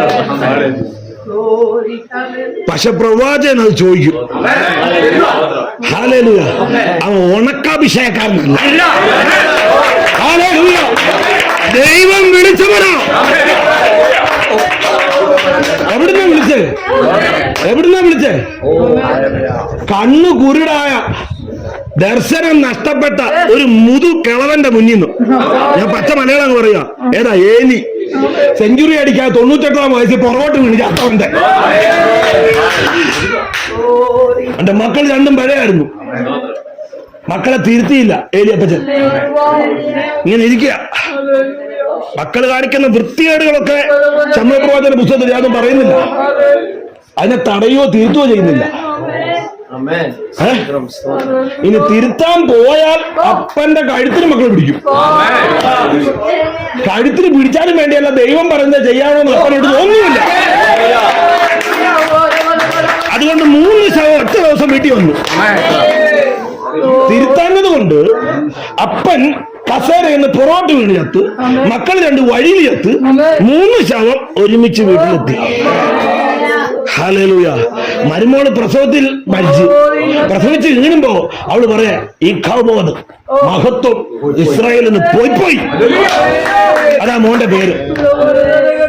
അപ്പൊ തിരുത്തേണ്ട സമയത്ത് മോനായാലും കൊള്ളാം, മോളായാലും കൊള്ളാം, ഏത് കൊടി കിട്ടിയവനായാലും കൊള്ളാം, തെറ്റ് ശരിയാ, അത് തെറ്റ്, അങ്ങനെ പറ്റൂല എന്ന് പറയണം.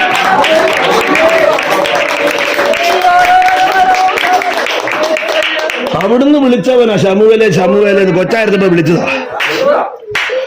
അപ്പച്ചനെ വിളിക്കാൻ പറ്റത്തില്ല. ദൈവത്തിന് കൊച്ചിന് പ്രായമുള്ളവരൊക്കെ വിളിക്കുന്ന ആഗ്രഹമുണ്ട്. മൊത്തം വഴിതെറ്റി കിടക്കുക, മൊത്തം പ്രശ്നത്തിൽ കിടക്കുക. ഇവനെയൊക്കെ വിളിക്കാൻ പറ്റുമോ? അപ്പോഴാ കൊച്ചു ചെറുക്കനെ വിളിച്ചത്. അവനൊട്ട് മനസ്സിലായുമില്ല. അവ ഓടിച്ചെന്ന് അപ്പച്ചനെ വിളിച്ചു. അപ്പച്ച എന്നെ വിളിച്ചോ? അപ്പച്ചൻ പറഞ്ഞു ഞാൻ വിളിച്ചില്ല, ഇവിടെ തുറങ്ങടാ. പിന്നെ വിളിക്കാം. അപ്പച്ച വിളിച്ചോ? പോയിക്കിടന്ന് ഇറങ്ങാ, ഞാൻ വിളിച്ചില്ലടാ. ഞാൻ എന്നെ മലയാളത്തിൽ പറയുക. പിന്നെയും വിളിച്ചപ്പോ അപ്പച്ചന് മനസ്സിലായി. അപ്പച്ചൻ ഈ വിളി കേട്ടിട്ട് കുറെ കാലമായി.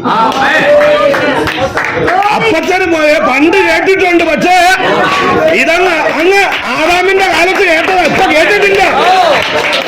ചില ആളുകൾ പറയും 1966 ജനുവരി മാസം 17-ാം തീയതി ദൈവം. അത് കഴിഞ്ഞ് ഒത്തിരി വെള്ളമൊക്കെ ഈ ആറ്റിൽ കൂടെ പോയല്ലോ. അമ്മച്ചി അത് അറിഞ്ഞില്ലേ? അച്ഛൻ അത് അറിഞ്ഞില്ലേ? ആരത് അന്ന് കേട്ടിരിക്കാനല്ല, ഓരോ ദിവസവും ദൈവത്തിൽ നിന്ന് കേൾക്കണം. ഹല്ലേലൂയ എന്നുള്ള ദൂതാ പറയണേ. ഞാൻ നിങ്ങളുടെ മുമ്പിൽ തകർത്തടിക്കുമ്പോഴേ ഞാൻ കേട്ടിട്ട് എത്ര ആളായെന്ന് എനിക്കറിയാം. ഹല്ലേലൂയ. അതുകൊണ്ട് ഞാൻ പിടിച്ചിരിക്കുന്ന ഈ കത്തിയുണ്ടല്ലോ, ഇരുവായ്പിലുള്ള വാള. പറയുന്നവനെയും അതേ കേൾക്കുന്നവനെ ഒരുപോലെ കൈകാര്യം ചെയ്യും. മുടിക്കാനല്ല, തകർക്കാനല്ല. ദൈവത്തിന്റെ വചനം ജീവനും ചൈതന്യമുള്ളതാണ്. ഇരുവായ്ക്കലുള്ള ഏത് വാളിനേക്കാളും മൂർത്തിയേറിയത് പ്രാണനെയും ആത്മാവിനെയും സന്ധി മജ്ജകളെയും വിടുവിക്കുന്നവരെ തുളച്ചേരുന്നത് ഹൃദയത്തിന്റെ ചിന്തകളെയും ഭാവങ്ങളെയും വിവേചിക്കുന്നതാണ്. ഹല്ലേലൂയ. അപ്പോഴാ പറഞ്ഞു, ഇനി ഒരുത്തനുണ്ട്, അവൻ കാട്ടില് ആടിനെ മേയ്ക്കുക, അവനെ വിളി. അവൻ വന്നല്ലാതെ ഞാൻ കഴിക്കാൻ ഇല്ല. അവൻ വന്നപ്പോ ദൈവം പറഞ്ഞു അവനെ അഭിഷേകം ചെയ്തു. ഹല്ലേലൂയ. അതിനർത്ഥം എന്താണെന്നറിയാവോ? ഹല്ലേലൂയ. ഇന്ന് നിങ്ങൾ ഒറ്റപ്പെട്ടിരുന്നാലും, ഇന്ന് നിങ്ങൾ മറഞ്ഞിരുന്നാലും, ഇന്ന് നിങ്ങളെ ആരും തിരിഞ്ഞു നോക്കാതിരുന്നാലും, ഒരു ദിവസം നിന്റെ തല ഉയർത്തുന്ന ഒരു ദിവസമുണ്ട്. നിന്നെ വിളിച്ച് വന്നിരിക്കുന്ന ഒരു ദിവസമുണ്ട്. നിന്നെ മാനിക്കുന്ന ഒരു ദിവസമുണ്ട്.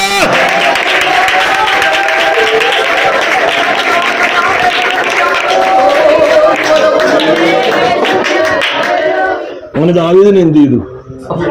അഭിഷേകം ചെയ്തു. ഭക്ഷണം കഴിഞ്ഞു അല്ലേ? ചേട്ടന്മാർ അവധി എടുത്തു വന്ന 3 ചേട്ടന്മാര്, കമ്പനി ജോലിയുള്ള വേറെ 3-4 ചേട്ടന്മാര് എല്ലാവരും ഇരിക്കുക. ചാപ്പാടെല്ലാം കൊടുത്ത് ഭവ്യതയോടെ നമ്മുടെ ശമൂവേൽ പ്രവാചകനെ യാത്രയാക്കി. ദാവീദ് ഇങ്ങനെ ഇരിക്കുക അല്ലേ? ആരും ചിരിക്കുന്നില്ല. ഞങ്ങൾക്ക് കിട്ടേണ്ടതായി. നിനക്ക് നീ ആരാന്ന് പറഞ്ഞേ? കൊട്ടാരത്തിലെ പ്യൂണായിട്ട് എടുത്തെന്നാന്ന് പറഞ്ഞേ. പിന്നെന്തെടുത്ത് പറഞ്ഞേ? ഇസ്രായേലിലെ അടുത്ത നിന്നെ ആട്ടുപുഴുക്കം ഇടകിടക നിന്നെ ആട്ടുപുഴുക്കം നടക്കത്തില്ല.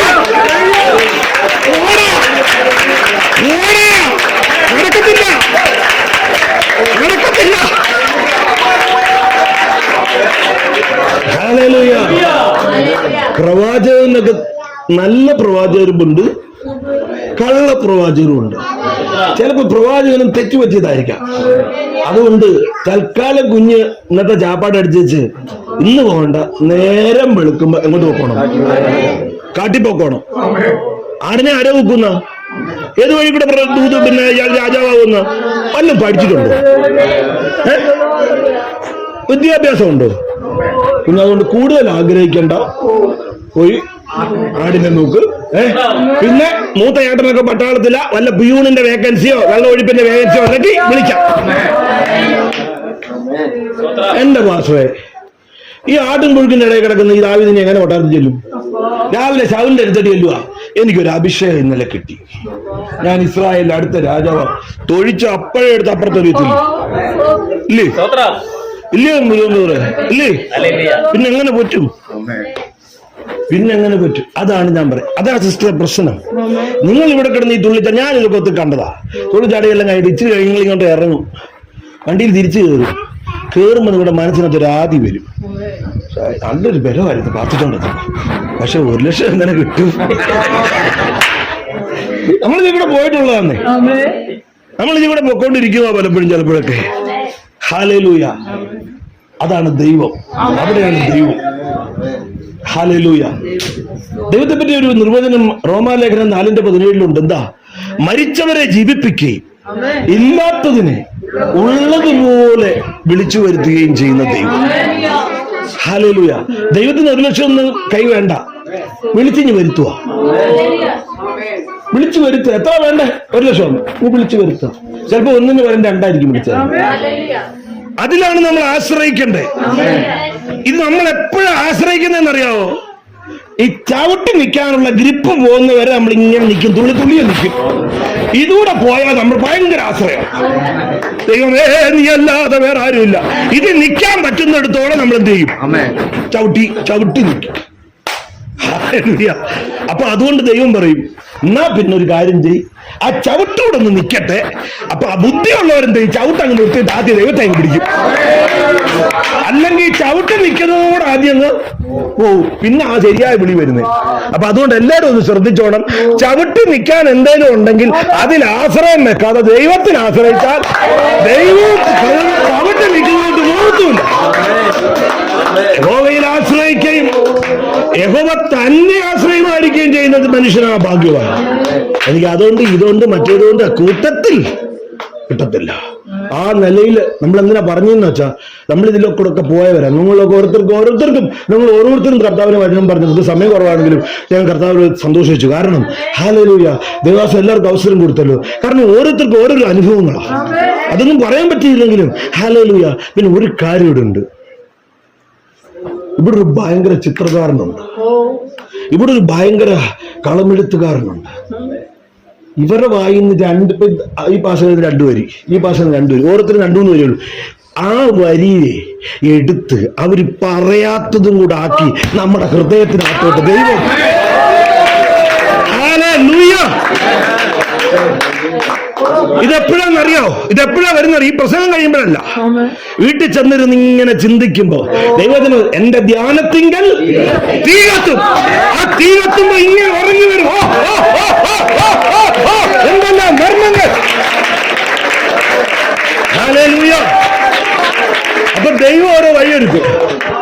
ദൈവത്തിന്റെ വഴി ആർക്കും പറയാൻ പറ്റത്തില്ല. ഹല്ലേലൂയ. ഒരു കുഴപ്പമില്ല. ഇസ്രായേലിനെ ഭരിച്ചോണ്ടിരുന്നവനായിരുന്നു ശൗൽ രാജാവ്. ഇപ്പൊ പുള്ളിക്ക് ഭൂതം കയറിയിരിക്കുക. ഭൂതം കയറിയിട്ട് എല്ലാത്തിനും എറിയുവോ. കൈയിരിക്കുന്ന കുന്തം എടുത്തോണ്ട് എറിയോ. ഇപ്പത്തേക്കും പെയിന്റ് അടിച്ച കാര്യം പറഞ്ഞല്ലോ. ശൗലിന്റെ വീട്ടിൽ ചെന്നാൽ മൊത്തം കുത്തിപ്പറിച്ച പാടാണ്. ഭ്രാന്ത് കയറിയിട്ട് എന്ത് ചെയ്യുവോ? കുന്തം എടുത്ത് എറിയുക. അന്നേരം മന്ത്രവാദിയെ വിളിച്ച് അവരെ വിളിച്ച് ഇവരെ എല്ലാരെയും വിളിച്ചപ്പോ ആരാണ്ട് പറഞ്ഞ്, ഈ രോഗത്തിന് ഒരു പാട്ട് ചികിത്സ. അതിന്റെ ഏത് ചികിത്സ?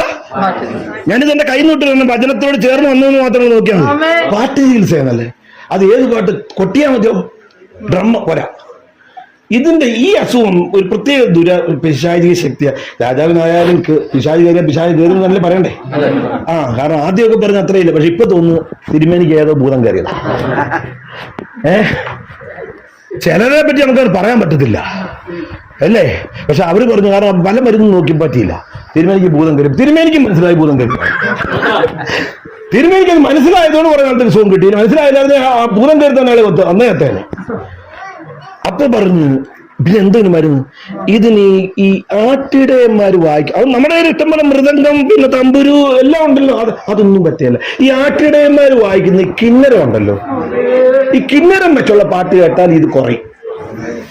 ഹല്ലേലൂയ. അതിനിപ്പോ ആരുടെയിലുണ്ടോ കിന്നരം? അപ്പൊ ഒരുത്തൻ എന്നെ പറഞ്ഞു, എന്റെ വീട് ബേത്ലഹേമിന്റെ അടുത്താ. ആ കാട്ടിനകത്തോടെ ഞാൻ ഒരിക്കൽ ഒരു കൊച്ചു ചേർക്കണമെന്ന് പാട്ട് പാടുന്നു. ഞാൻ നോക്കിയപ്പോ നമ്മുടെ ഇച്ചായിച്ചാന്റെ മോനാ, ഇളയെറുക്കനാ, ഭയങ്കര കിന്നരം വായനയാ. ഞാൻ പറഞ്ഞില്ല, ദൈവം കണക്ട് ചെയ്യിച്ചോളൂ. നമ്മൾ ഭാരപ്പെടണ്ട, ദൈവം കണക്ട് ചെയ്യിപ്പിച്ചോളൂ. ഹല്ലേലൂയ. ഒരു 10-20 വർഷത്തിന് മുമ്പ് എനിക്ക് കടം കയറി ഊപ്പാട് വന്ന് ഞാൻ അടൂരൊരു കള്ളക്കച്ചവടത്തിനകത്ത് കയറി ചെന്നിട്ട് പൈസ എല്ലാം കളയുക. അടൂര് സെന്റർ റോഡില് ഒരു ഓഹരി കമ്പോളത്തിൽ കയറി പൈസ എല്ലാം കളയുക. നമ്മൾ പൈസ ട്യൂട്ടോറിയലൊക്കെ ഉണ്ടെന്ന് നോക്കാൻ നേരമില്ല, അതിനും സമയമില്ല. നമുക്ക് ഭ്രാന്തെടുത്തിരിക്കുക, പലിശ കൊടുക്കണമല്ലോ. അവിടെ ചെല്ലും. സെന്റർ റോഡിൽ അവിടെ ഒരു ജിയോജിത്ത് എന്ന് പറഞ്ഞ ഇതുണ്ട്. അവിടെ കയറുക, കളിക്കുക. ഒരു 50,000 രൂപ 20,000 രൂപ കളിക്കുക. അതാ പോവും. വൈകുന്നേരം ആകുമ്പോൾ ഒന്നുമില്ലാതെ വീട്ടിലോട്ട് പോവാ. ചത്ത് കളഞ്ഞാൽ മതി എന്നുള്ള നിലയിലാണ് വരുന്നേ. അപ്പൊ വടക്കെടുത്താവനപ്പോ ഒരു ദേവദാസിനെതിരെ വരുന്നു. അപ്പൊ അന്നേരം 10-20 ലക്ഷം കടമുണ്ട്. ഒരു ദേവദാസം എതിരെ വരുന്നു. എന്നോട് ഇടക്കിടക്ക് നമ്മൾ പൈസ കൊടുക്കുന്നു. അപ്പൊ എന്നെ സാറവിടെ പോയി. ഞാൻ പറഞ്ഞു, ഇങ്ങനെ അവിടുത്തെ പോയിട്ടുണ്ട്, ഭയങ്കര കടമാണ് ആശ്രയം എന്നല്ല. സാറിന്റെ കടം വീട്ടാൻ ദൈവം 3-4 പേര് വെച്ചിട്ടുണ്ട്. നമ്മൾ എളുപ്പമല്ലേ ഈ പ്രാർത്ഥി? ശരി വാസ, പ്രാർത്ഥിച്ചാൽ മതി. ഈ പറയുന്നതല്ലേ എളുപ്പമല്ലേ അല്ലേ? നമ്മളങ്ങനെ ധരിച്ച്. ഹല്ലേലൂയ. പക്ഷേ നിന്നകളും പ്രശ്നമൊക്കെ ഒന്നും ഇല്ലെന്നൊന്നുമല്ല. എന്റെ ആ കാലത്തെ ആ കടമെല്ലാം വീട്ടാൻ ദൈവം ചിലരെ വെച്ച്. അത് ദൈവത്തിൻ്റെതായ ചില പരിപാടി വെച്ചു. ഞാൻ അതൊന്നും ഓർത്ത് ഭാരപ്പെടേണ്ട, അത് നടക്കും. അതെങ്ങനെയാന്ന് ഏത് നിലയിലാന്ന് നമ്മൾ ചിന്തിക്കേണ്ട. ദൈവം ഏറ്റെടുത്തിട്ടുണ്ട്, ദൈവം ചെയ്തു. ഞാൻ അതാ പറഞ്ഞു വന്നേ. എന്നാ ഈ ആടിനെ നോക്കുന്ന ഈ ദാവീദ് ഈ ആട്ടിൻതോഴത്തിൽ കിടക്കുന്നിടത്തോളം കാലം രാജാവ് എങ്ങനെ ഭരിക്കുന്നത് പുള്ളിക്ക് അറിയത്തില്ല. ആ കൊട്ടാരത്തിൽ നടക്കേണ്ടത് എന്താണെന്ന് അറിയത്തില്ല. അതിന് ഈ പുള്ളി എവിടെ ചെല്ലണം? കൊട്ടാരത്തിൽ ചെല്ലണം. കൊട്ടാരത്തിൽ നിന്ന് രാജാവിന്റെ അടുത്തിരുന്ന് പഠിക്കണം. കാരണം ഇയാൾ പഠിച്ചിട്ടില്ല. എന്നാൽ ഇയാൾക്ക് സ്പെഷ്യൽ വിദ്യാഭ്യാസം അവിടെ ഇരുത്തണം. അങ്ങനെ പഠിപ്പിക്കുമോ രാജാവ്? ഇല്ല. അതിന് ദൈവം എന്ത് ചെയ്തു? അവന്റെ മുന്നിൽ ഭൂതത്തെ വിട്ട് ആ ഭൂതത്തെ മാറ്റാൻ ഇവന്റെ കിന്നരത്തെ വെച്ച്. ഹല്ലേലൂയ.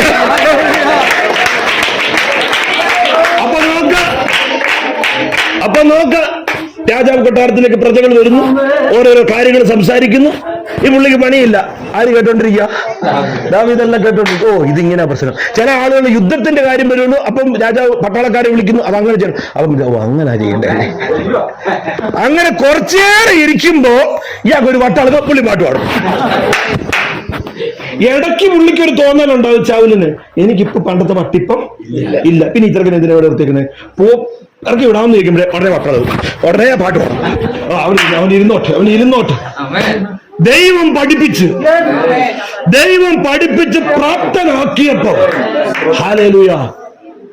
ചില കാര്യങ്ങളൊക്കെ വരുന്ന സമയത്ത് മഹാപൊട്ടത്തരങ്ങൾ ഇയാളങ്ങോട്ട് ചെയ്യാൻ തുടങ്ങും. ആരാ? ശൗല്. ഉടനെ ചെറുക്കൻ, പാട്ടുകാരൻ ചെറുക്കൻ പറയും, തിരുമേനി അത് നമുക്ക് ഇങ്ങനെ ചെയ്താലോ? പോടാ, നിനക്കല്ലോ അറിയോ? അല്ല, ഞാൻ എന്റെ കൊച്ചുകുത്തി പറഞ്ഞ എന്നാ നോക്കാം. ഒത്ത് വേറൊരു പ്രാവശ്യം വന്ന് ഒത്ത് കൊള്ളാല്. എടാ, നിന്നെ ഞാനങ്ങ് പട്ടാളത്തിന്റെ തലവനാക്കാൻ പോവാ. മനസ്സിലായോ?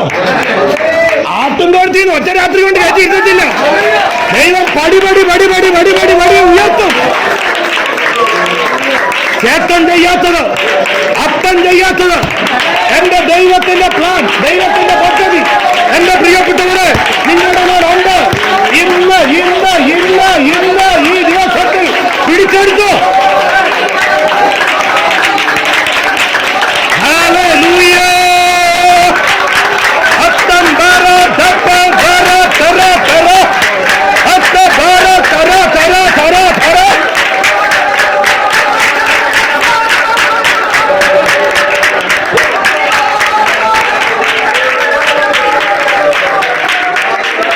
ഇത് മനസ്സിലായോ?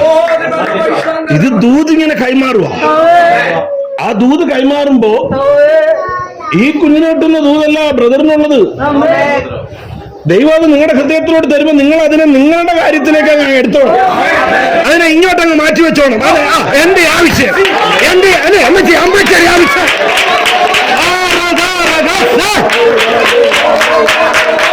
അങ്ങനെയാണ് ശുശ്രൂഷ. അതാണ് ദൈവിക ശുശ്രൂഷ. ഹല്ലേലൂയ. അപ്പൊ ദൈവത്തിന്റെ പദ്ധതി അങ്ങനെ. നമ്മള് അവിടെ നിൽക്കുക. എവിടാ? നമ്മുടെ ബർന്നബാസിന്റെ അല്ല, ദാനിയേലിന്റെ അല്ലെ, വന്ന് കാൺവീൻ. ഹല്ലേലൂയ. ന്യായം നോക്കിയ യാതൊരു ശരിയാവുന്നില്ല. കാരണം എന്താ? നസറത്തിൽ നിന്നുള്ള ആളാ അല്ലേ? നസറേത്തിൽ നിന്ന് നന്മ ഇല്ല. നസറേത്തിൽ നിന്ന് നന്മ വരത്തില്ലേലും കേട്ടോ മച്ചി, നസറേത്തിൽ നിന്ന് നന്മ വരത്തില്ലെന്ന് പഠിച്ചു വെച്ചിട്ടാണെങ്കിലും ഈ പുള്ളി അവിടെ നിന്ന് എണ്ണീറ്റ് അത് പറയാം. എന്താ എണ്ണിക്കാൻ കാര്യം പറയാം. ഈ പുള്ളിക്ക് അറിയാം. ഏതറിയാം? നസറേത്തിൽ നിന്ന് നന്മ വരത്തില്ല. ഒരുത്തം വന്ന് വിളിക്കുക, രുചികായ കണ്ടെത്തി, ഞങ്ങൾ കണ്ടെത്തി. ആരാ അത്? ജോസഫിന്റെ മകനായ നസറേത്തുകാരൻ യേശു. നസറേത്തിൽ വല്ല നന്മ വരുമോ? നമ്മൾ ഇങ്ങോട്ടിരുന്നു, വന്ന് കാണാന്ന് പറഞ്ഞു. പിന്നെ വരുന്നില്ലെന്ന് വെച്ചോ, അവിടെ ഇരുന്നല്ല പറ്റൂ. പക്ഷെ ഈ പുള്ളി കൂടി ഞങ്ങൾ പോവാ. അതെന്താന്നറിയാവോ? ഇരിക്കാൻ വയ്യാത്ത പ്രശ്നമുണ്ട്. ഈ താളം അടിക്കുന്നതേ ഉള്ളൂ. ആകാൻ കരിഞ്ഞു കിടക്കുക, ആകാൻ തകർന്നു കിടക്കുക. എന്റെ ദൈവത്തിന് അറിയാം, എന്റെ യേശുവിനത് അറിയാം. അതുകൊണ്ട് ഒരുത്തനെ വിട്ടുന്ന ചൂണ്ടായിട്ടെന്നേ ഉള്ളൂ. ന്യായമൊന്നും അടിക്കണ്ട. ബാഞ്ഞ് പഠിച്ചു വെച്ച പാഠങ്ങളുണ്ടല്ലോ, അതൊന്നും അല്ല കാര്യം. അല്ലാത്തതിന്റെ കാര്യമുണ്ട്, ഞാൻ പഠിപ്പിക്കാം. അതുകൊണ്ട് പുള്ളി എഴുന്നേറ്റ് ഇനി വന്ന് എഴുന്നേറ്റ് വരുമ്പോ ഇരിക്കുന്നു. യേശു അവിടെ ഇരിക്കും. രണ്ടോട് വരുവോ കേട്ടോ, വരുവാ. ദൂരെ ഇന്നുകൊണ്ട് യേശുവിനെ ഇന്നേരം കണ്ടിട്ട് പോലും ഇല്ല കേട്ടോ. ദൂരെ ആ വചനത്തിൽ താഴെ കടയില്ല. ദൂരെ നിന്നിട്ട് യേശു, ഇവൻ സാക്ഷാൽ ഇസ്രായേലിയൻ, ഇവന് കപടമില്ല. നാട്ടുകാരും വീട്ടുകാരെല്ലാം ഒറ്റപ്പെടുത്തി കുത്തി പറഞ്ഞിരിക്കുക നദനേല്. എന്റെ ദൈവമേ, എന്റെ സങ്കടം നീ അല്ലാതെ ആരും ഇല്ല കാണാൻ എന്നൊക്കെ പറഞ്ഞ് കരഞ്ഞോണ്ടിരിക്കുക. അന്നേരം ഇന്നവരെ കണ്ടിട്ടില്ലാത്ത ഒരാൾ ദൂരെ വിളിച്ചു പറയാ, ഈ വരുന്നവൻ സാക്ഷാൽ ഇസ്രായേലിനെ നദനേലിനെ നോക്കിക്കൊണ്ട് യേശു പറയുക, ഇവനിൽ കപടമില്ല. ഉടനെ ഒരു ചോദ്യം, എന്നെ എവിടെ വെച്ചറിയും? എന്നെ എവിടെ വെച്ചറിയും? മറുപടി ഞാൻ എന്റെ കയ്യിൽ നിന്നല്ല, അവിടെ എഴുതിയ ഫിലിപ്പോസ്, നിന്നെ വിളിക്കും മുമ്പേ നീ അത്തിയുടെ ചുവട്ടിൽ ഇരിക്കുമ്പോൾ ഞാൻ നിന്നെ കണ്ടു. ഹല്ലേലൂയ. എന്റെ പാസ്റ്ററെ, നമ്മൾ ആരെയും ഇന്നവരെ വായിച്ചിട്ടുണ്ടോ അത്തിയുടെ ചുവട്ടിൽ നദനയിൽ എന്തിനായിരുന്നേന്ന്? വേദപുസ്തകത്തിൽ അതില്ല. നദനയിൽ മാത്രം അറിയാം. നദനയിൽ പറയുന്ന ഒരു കാര്യം, റബ്ബി, നീ ഇസ്രായേലിന്റെ രാജാവ്. ഹല്ലേലൂയ. എന്തെന്നറിയാവോ? നദനയിൽ ഉറപ്പുണ്ടായിരുന്നു, ലോകത്തൊരു കുഞ്ഞും ഒരാളും ആ വിഷയം കണ്ടിട്ടില്ല. അത്തിയുടെ ചുവട്ടിൽ ഞാൻ എന്തിനാ ഇരുന്നതെന്ന്, എന്റെ ഹൃദയം എന്തായിരുന്നെന്ന് ഈ പ്രപഞ്ചത്തിൽ ഒരാളും കണ്ടിട്ടില്ല. അത് കണ്ട ഒരുത്തൻ ഇവിടെ ഉണ്ടെങ്കിൽ അവൻ സാക്ഷാൽ മഹാദൈവമാണ്. അവൻ സാക്ഷാൽ എന്റെ കർത്താവ്. കർത്താവ് പറഞ്ഞു, അത്തിയുടെ ചുവട്ടിൽ നിന്നപ്പോൾ ഞാൻ നിന്നെ കണ്ടു എന്ന് പറഞ്ഞത് കൊണ്ടാണോ കൊച്ചാ നീ ഇത് പറയുന്നേ? നീ ഇതൊന്നും അല്ല കാണാൻ പോകുന്നേ. ഇതിലും വലിയത്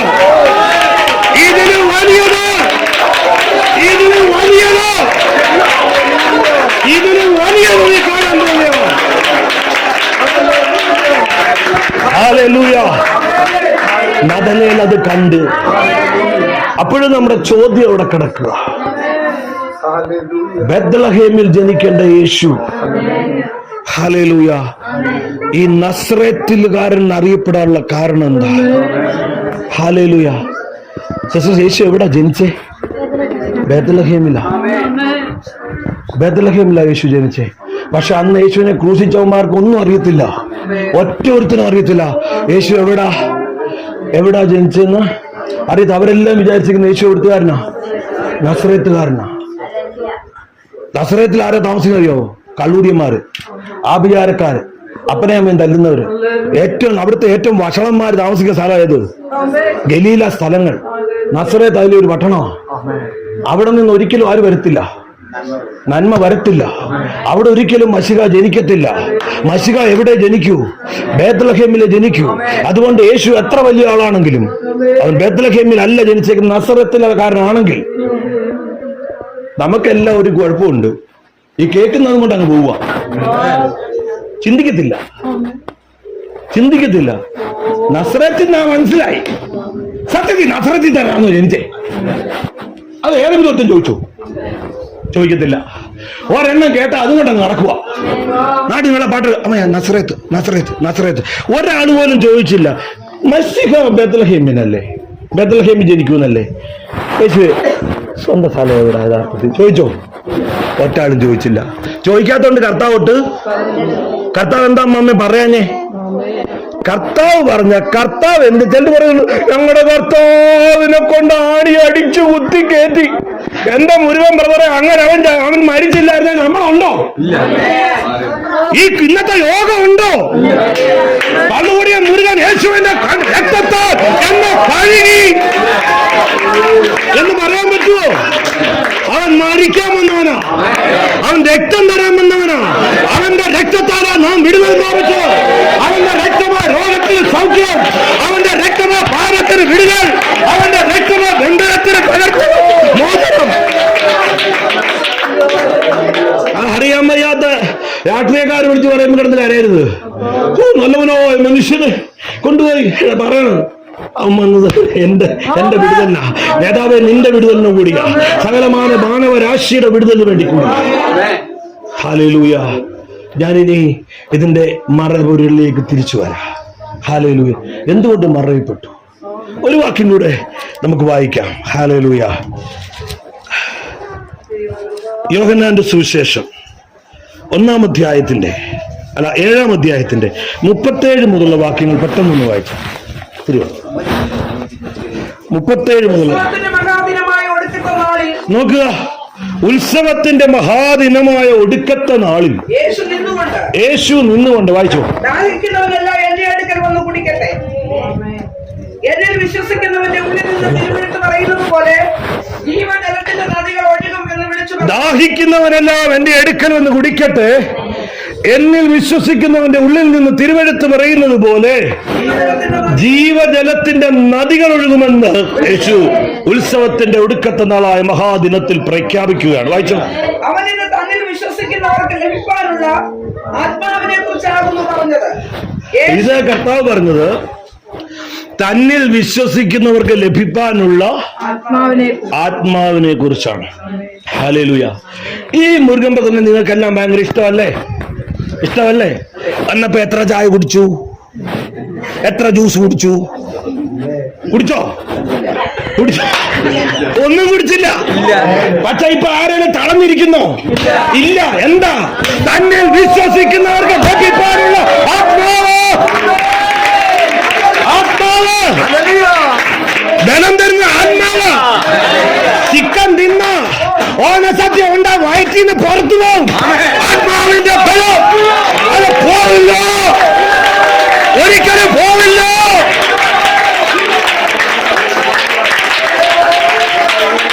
അതാണിത്.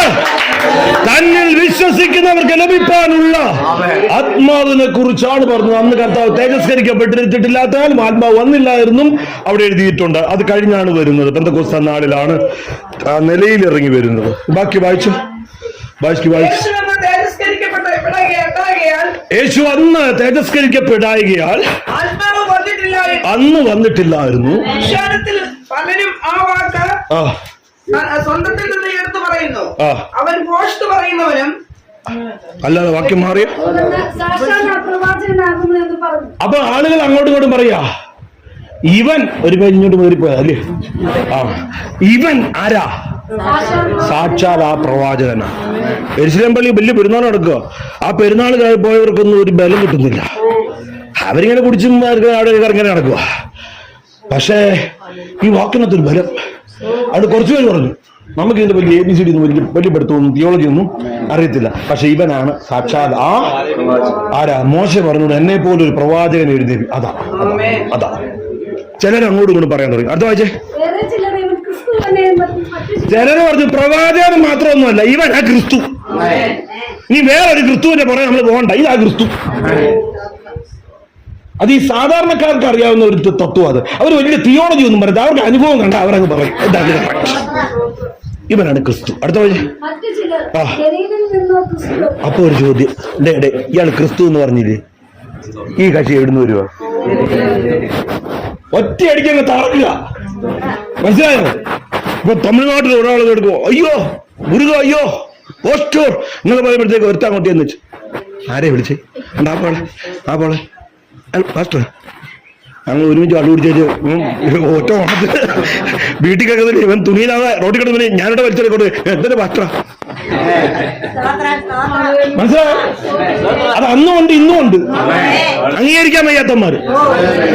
അപ്പൊ ഇവ പ്രവാചകൻ ഒരാൾ പറയും, മറ്റേ ക്രിസ്തുവാ. ഉടനെ അടുത്തോടെ ക്രിസ്തു ഇവ എവിടുത്തുകാരനെന്നറിയോ? എറിയില്ലേ? നസ്രത്തിൽ നിന്നുള്ളവനാ. നസ്രത്തിൽ ക്രിസ്തു വരൂ. അപ്പഴേ പിടിച്ചു തിയോളജി പറയാം. അവനങ്ങനെ മനസ്സിലായോ? വായിച്ചു.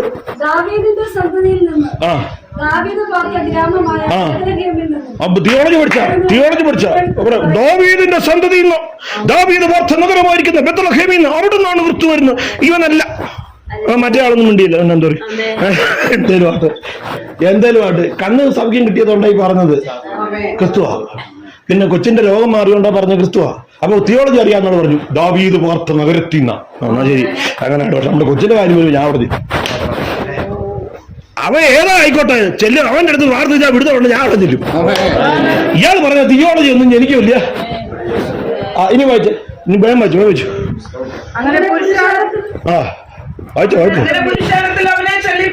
അങ്ങനെ പുരുഷാരത്തിൽ അവനെ ചൊല്ലി ഭിന്നതയുണ്ടായി.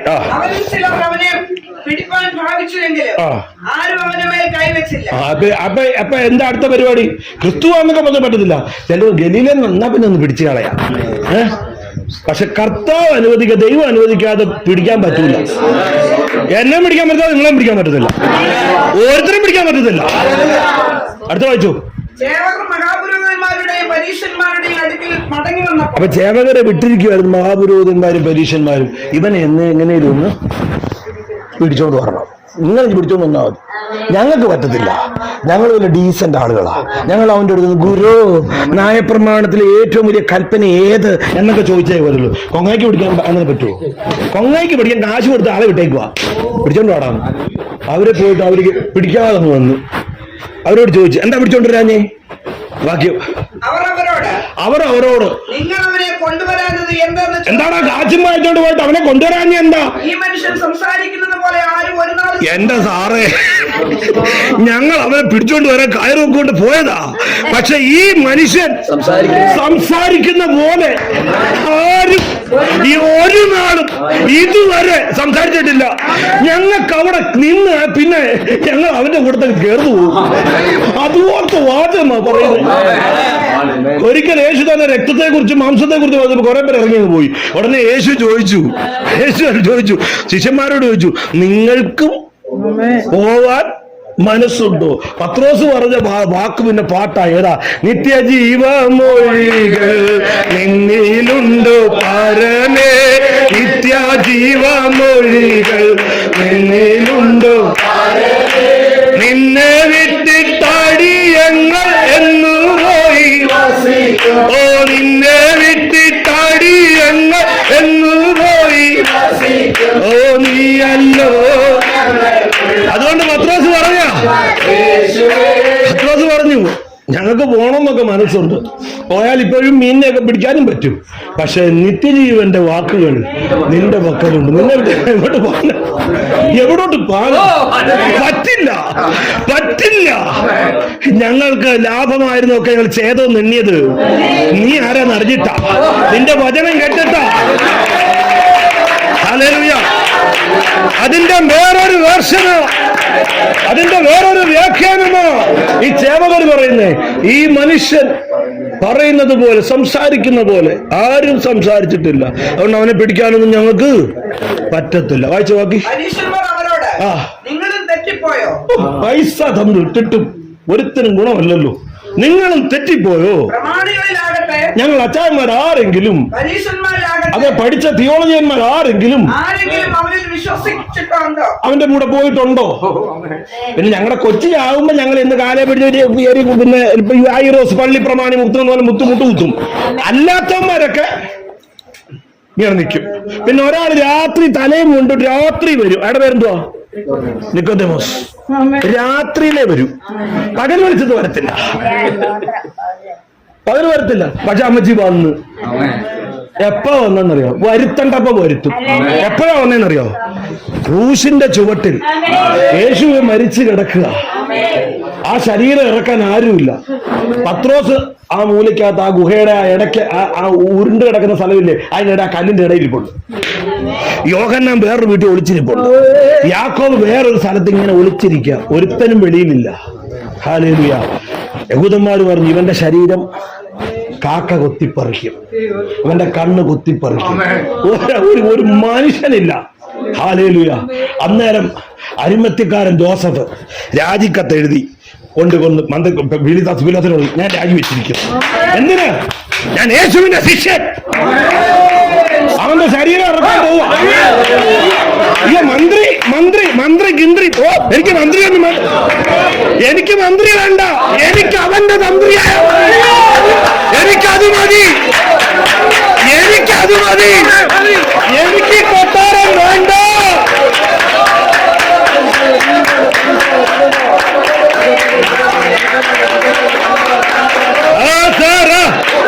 കർത്താവ് വലിക്കും. ഏത് കോലകന്മാരായാലും, ഏത് മേലെടുത്താളായാലും എന്റെ ദൈവം വരുത്തും. അന്നേരം താണ്ട് രാത്രി തലയും കൊണ്ടിട്ടേക്കുന്ന ആള് അയാളിങ്ങനെ നിൽക്കുക. മന്ത്രി ചോദിച്ചു, മന്ത്രിയെ കണ്ട്. മന്ത്രി, ഞാൻ മന്ത്രിയല്ല. അന്ന് മന്ത്രിയല്ലേ? മന്ത്രി നിർത്തി. ഞാൻ മന്ത്രിപ്പണി രാജിവെച്ച് ഞാൻ യേശുവിന്റെ ശരീരം ഇറക്കാൻ പോവാ. യേശുവിന്റെ ശരീരം ഇറക്കിയത് പിന്നെ ഇവിടെ മന്ത്രിയായിട്ടിരിക്കുമാർ അനുവദിക്കത്തില്ല. എന്നാലും വേണ്ട, എന്നാ പിന്നെ എനിക്ക് ഈ ഷാള് വേണ്ട. രാത്രി കൊണ്ടാണ് ഒളിച്ചിട്ടിരിക്കുന്ന ഒളിച്ചു വരുന്ന ഷാളാണ് എടുത്തു കളഞ്ഞ് പുള്ളി ഇറങ്ങിയേക്ക. അന്നാട്ടിലെ ഏറ്റവും വലിയ പൗരപ്രമുഖന്മാർ രണ്ടുപേരെ യേശുവിന്റെ ശരീരം ഇറക്കി സൂപ്പർ അടക്കം കൊടുത്ത്.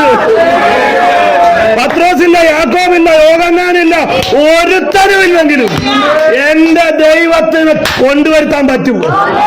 ഏത് മന്ത്രിയോ ഏത് കൊട്ടാരത്തിരിക്കുന്നവരെയും എന്റെ ദൈവം കൊണ്ടുവരും. Hallelujah, hallelujah.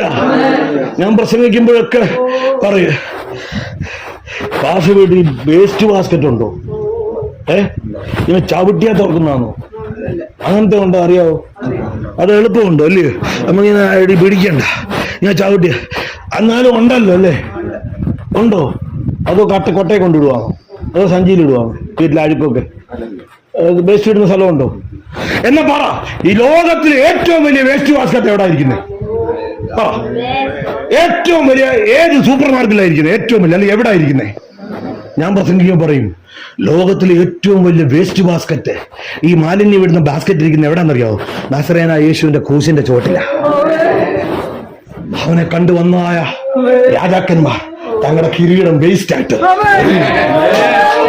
അവനെ കണ്ടുന്ന തോട്ടം മുതലാളിമാർ തങ്ങളുടെ സമ്പത്ത് എറിഞ്ഞ്, സൗന്ദര്യമുള്ളവർ സൗന്ദര്യം എറിഞ്ഞ്, ആരോഗ്യം എറിഞ്ഞ്, അങ്ങനെ എറിഞ്ഞു കളല്ലേ? എറിയാൻ തയ്യാറുണ്ടോ?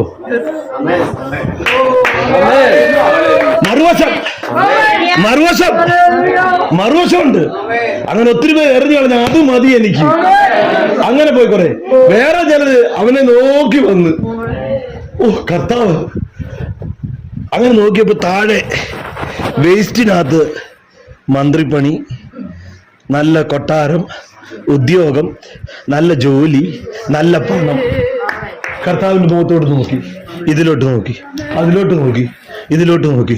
ജീവിക്കണ്ടേ? സദാ കർത്താവേ ഇതും വലിച്ചെടുത്തോണ്ട് താഴോട്ട്. മനസ്സിലായോ? അഭിഷേകത്തെ തട്ടി തൂകി പണത്തിന് വേണ്ടി, ലോകത്തിന്റെ ചവറിന് വേണ്ടി യേശുവിനെ തള്ളി പറഞ്ഞവർ ഒന്നും രണ്ടുപേരല്ല. ഹല്ലേലൂയ. രണ്ടും നടക്കുന്നുണ്ട്. ഒരു കൂട്ടർ തങ്ങളുടെ പ്രതാപങ്ങൾ ഉപേക്ഷിക്കുമ്പോൾ ഒരു കൂട്ടർ കർത്താവിന്റെ അടുക്കൽ വന്നിട്ട് ഹല്ലേലൂയ ഇതിനെ കണ്ടിട്ട്, ഈ സ്ഥാനം കണ്ടിട്ട്, ഈ മാനം കണ്ടിട്ട്, ഈ അശുദ്ധി കണ്ടിട്ട് മണ്ണെ പ്രതി മാണിക്യം വേണ്ടെന്ന് വെച്ചിട്ട് എടുത്തോണ്ട് പോയവരുണ്ട്. Hallelujah, hallelujah. എല്ലാ പ്രഭാതത്തിലും കേരളക്കര 10-35 വർഷം 6:10 ട്യൂൺ ചെയ്തു. ഇത് ആത്മീയ യാത്ര. അറിയോ? ഹല്ലേലൂയ. 40 കൊല്ലം കഴിഞ്ഞപ്പോ മൂറോന എപ്പിസ്കോപ്പ ആയില്ലേ? പക്ഷെ അമേരിക്കയിലൂടെ ഇങ്ങനെ എപ്പിസ്കോപ്പ നടന്നപ്പോ ഒരു വണ്ടി വന്ന് തട്ടി. എപ്പിസ്കോപ്പ നീ എവിടെ? നിന്റെ പ്രതാപം എവിടെ? കേരളത്തെ 40 വർഷം രാവിലെ എഴുന്നേറ്റ് സുവിശേഷം പറഞ്ഞ മനുഷ്യൻ നല്ല കാര്യങ്ങൾ ചെയ്തു. 10,000-കണക്കിന് പാസ്റ്റർമാരുടെ വിശപ്പ് അടക്കി. അവിടെ യോഗം വിളിച്ച് ചില ഒപ്പക്കെട്ട് കൊടുക്കണം, വേറെ കാര്യം. എല്ലാവർക്കും 100, 200, 500 ഒക്കെ വെച്ച് കൊടുത്തിരുന്നു ഒരു കാലം. ഗോസ്പൽ ഫോർ ഏഷ്യ എന്ന് പറഞ്ഞ സംഘടന വെച്ചിട്ട്. ഹല്ലേലൂയ. ഗവൺമെന്റ് മാറിയപ്പോ എന്റെ കാശ് ഒളിപ്പിക്കാൻ മാർഗമില്ലെന്ന് കണ്ടപ്പോ ഇതെല്ലാം മാറിയിട്ട് തലപ്പാവും കെട്ടും ഒക്കെ വെച്ചിട്ട് കോറപ്പിസ്കോമ, മൂറോം തിരുമേനി, മറ്റേ തിരുമേനി, ഏതാണ്ട് പേരൊക്കെ ഇട്ട് പുള്ളി നിന്നു. പക്ഷെ ദൈവത്തിന്റെ ചങ്ങലക്കൊളുത്തിൽ ഇന്ന് ഞാൻ പറയട്ടെ, മുരുകൻ ഭാസ്കറിന്റെ ഭവനത്തിൽ വന്ന് തകർത്തിട്ട് ഞാൻ എന്റെ ദൈവത്തിന് വിരുദ്ധമായി ജീവിച്ചാൽ എന്നെയും നോട്ടമിടുന്ന, എന്നെയും പിടിക്കുന്ന ഒരു ദൈവത്തെയാ. ഹല്ലേലൂയ. ഞങ്ങളാകട്ടെ ഞങ്ങളുടെ പ്രമാണിമാരാട്ടെ ആരെങ്കിലും അവനിൽ വായിച്ചു നമുക്ക് വേഗത്തിലേക്ക് പോവാം. ന്യായപ്രമാണം അറിയാത്ത പുരുഷാരമോ അല്ലെ ശപിക്കപ്പെട്ടവരാകുന്നെന്ന് ഉത്തരം പറഞ്ഞു. അവരിൽ ഒരുത്തനായി മുൻപേ അവന്റെ അടുക്കൽ വന്നിരുന്ന നിക്കോദിമോസ് അവരോട്, അന്ന് പുള്ളി അവരുടെ കൂട്ടത്തിൽ ഇരിക്കുക. പുള്ളിക്കന്ന് യേശുവിനെ പറ്റി പറയാതിരിക്കാനും വയ്യ. ന്യായപ്രമാണം അറിയാത്ത പുരുഷാരെ ശപിക്കപ്പെട്ടവരാ, ഞങ്ങളാരും അവന്റെ കൂടെ പോയില്ല. അപ്പൊ നിക്കോദോമസ് ഒരു കാര്യം ചോദിച്ചു, അതൊക്കെ എഴുന്നേറ്റ് ചോദിച്ചു. അകത്ത് കർത്താവ് കയറിയ പിന്നെ പാടാ ഇരിക്കാനേ, ഒളിച്ചിരിക്കാൻ പറ്റത്തില്ല. അറിയാതെ സുവിശേഷം പറഞ്ഞു പോയി, അറിയാണ്ട് എഴുന്നേറ്റ് പറഞ്ഞു പോയി. അവരിലൊരുത്ത പറഞ്ഞു, എന്താ വായിച്ചേ? ഒരു മനുഷ്യന്റെ വാമൊഴി ആദ്യം കേട്ട് അവൻ ചെയ്യുന്നത് ഇന്നതെന്ന് അറിഞ്ഞിട്ടല്ലാതെ നമ്മുടെ ന്യായപ്രമാണം വെച്ച് അവനെ വിധിക്കാൻ പറ്റുമോ? ഒരു നല്ല ചോദ്യം കൊണ്ട് ഇട്ട് കൊടുത്തു. വാക്യം, അടുത്ത വാക്യം. അവർ അവനോട് നീയും ഗലീലക്കാരനും ആറ്റം ബോംബ് ജനിച്ച സ്ഥലം. എടാ, നീയും ഗലീലയിൽ വന്നവനാണോടോ? പരിശോധിച്ചു നോക്ക്. വേദോസം അല്ലെങ്കിൽ ന്യായപ്രമാണം എടുത്ത് പരിശോധിച്ച് നോക്ക്. ഗലീലയിൽ നിന്ന് പ്രവാചകൻ എഴുന്നേൽക്കുന്നില്ലയോ എന്ന് എഴുന്നേൽക്കുന്നില്ലല്ലോ ഗലീലയിൽ. അപ്പൊ യേശു എപ്പോഴൊക്കെ ഉയരാൻ തുടങ്ങുമ്പോ അപ്പോഴെല്ലാം കൊണ്ടടിക്കും. ഗലീല, നസറേത്ത്. ഹല്ലേലൂയ. പക്ഷെ നമുക്കറിയാം യേശു എവിടാ ജനിച്ചേ? ബേത്ലഹേമിലാ ജനിച്ചേ. ഹല്ലേലൂയ. വിദ്വാൻമാര് കാണാൻ വരുമ്പോ വിദ്വാൻമാരിങ്ങനെ വരുവാ അല്ലെ? എന്ത് കണ്ടാ ഇറങ്ങി വന്നേ? നക്ഷത്രം കണ്ടാ ഇറങ്ങി വന്നേ. നക്ഷത്രം കണ്ട് ഇങ്ങനെ ഇറങ്ങി വന്നപ്പോ ഒരു സ്ഥലത്ത് വന്നപ്പോ നക്ഷത്രം നിൽക്കുന്നില്ല. മമ്മേ, എവിടെ? കൊട്ടാരം വരെ ആകുമ്പോ ആര് നിക്കണം? ആരാ തിരക്കിയ വന്നേക്കുന്നേ? യേശു ഒന്നും അറിയത്തില്ല. കിഴക്കുന്ന വന്ന വിദ്വാൻമാരാ, ഇന്ത്യ, ചൈന കിടക്കുന്ന കിഴക്കൻ രാജ്യങ്ങളിൽ നിന്ന് വന്നിരിക്കുക. ജ്യോതിഷികൾ അവർ വന്നിരിക്കുക. രാജാവ് ജനിച്ചിരിക്കുന്നത്. രാജാവ് എവിടെ ജനിക്കണം? ഇപ്പൊ എവിടെ കണ്ട്? കൊട്ടാരം താ കിടക്കുന്നു, നക്ഷത്രം താ പിന്നെയും പോകുന്നു. അപ്പൊ നക്ഷത്രത്തോട് അവര് പറഞ്ഞു, ഗുഡ് ബൈ നക്ഷത്രം, നിങ്ങൾക്ക് ഏതോ കുഴപ്പം പറ്റിയതാ. ഞങ്ങൾക്ക് ഇപ്പൊ കറക്റ്റ് ആയിട്ട് ഇത് ഞങ്ങളുടെ ഗൂഗിൾ മാപ്പിനകത്ത് കറക്റ്റ് സ്ഥലം കിട്ടി. ഏതാ? ഈ കൊട്ടാരം. ഇതിനകത്ത് ആരുണ്ട്? രാജാവ് ജനിച്ചിട്ടുണ്ട്. നക്ഷത്രം പറയുന്നു സമ്മതിക്കുവോ? നക്ഷത്രം അങ്ങോട്ട് വാ നിൽക്കുവോ? അവര് പറഞ്ഞു വിടാ. അകത്ത് കയറി അല്ലേ? അകത്ത് കയറി അവിടെ ഒരു രാജാവ് ഇരിപ്പുണ്ട്. രാജാവിന്റെ അടുത്ത്, രാജാവ് എവിടെ? അവൻ ചോദിച്ചു, ഇവിടെ ഒരു രാജാവും ഇല്ല. ഇവിടെ പെണ്ണുങ്ങളൊന്നും ഇപ്പൊ പ്രസവിച്ചിട്ടും. അയ്യോ, രാജാവ് ജനിച്ചു. ഏത് രാജാവാണ്? ഇവിടെ ഒരുത്തനും ജനിച്ചിട്ടില്ല. എന്നാ ഒരു രാജാവ് ജനിച്ചിട്ടുണ്ട്. ഹല്ലേലൂയ. ഞങ്ങൾ അവന്റെ നക്ഷത്രം കിഴക്ക് കണ്ടുവന്നിരിക്കുക. എന്നാ പിന്നെ ഒരു കാര്യം ചെയ്യും, ഞാൻ എല്ലാവരും ഒന്ന് വിളിച്ചു കൂട്ടാം, അത് കറക്റ്റ് പറഞ്ഞു തരും. പ്രമാണിമാരെല്ലാം വിളിച്ചു കൂട്ടി അവരോട്, ഈ രാജാവ് എവിടെയാണ് ജനിക്കുന്നത്? അവരും മുമ്പ് വായിച്ച വചനം അങ്ങോട്ട് വായിച്ചത് യഹൂദയിലെ ബേത്ലഹേം. അപ്പൊ പറയുന്ന ഒരു കാര്യം, നിങ്ങൾ പോയിട്ട് ആ സ്ഥലം പോയി നമസ്കരിച്ചിട്ട് എന്ത് ചെയ്യണം? തിരിച്ചു വരണം. എന്താ പരിപാടി? അവിടെ ചെന്ന് കൊല്ലണം. ഹല്ലേലൂയ. ഇവരവിടെ ചെന്ന് കണ്ട്, രാജാവിനെ കണ്ട് ഇവരിങ്ങോട്ട് ഇറങ്ങിയപ്പോ നക്ഷത്രം അവിടെ നിൽപ്പുണ്ട്. പിന്നെ നക്ഷത്രം ഇങ്ങനെ പൊക്കോണ്ടിരിക്കും. അപ്പോഴാ പറഞ്ഞു, പോയ റൂട്ട് എനിക്ക് റൂട്ട് തെറ്റിയ ആളാ കേട്ടോ. തെറ്റിയായിരുന്നു. ഇപ്പോഴല്ല, പണ്ട് 94 ഇറങ്ങിയിട്ട് ഇടക്കാലത്ത് ഒരു റൂട്ട് തെറ്റിപ്പോയി. കുറെ വർഷങ്ങൾ അങ്ങ് പോയി.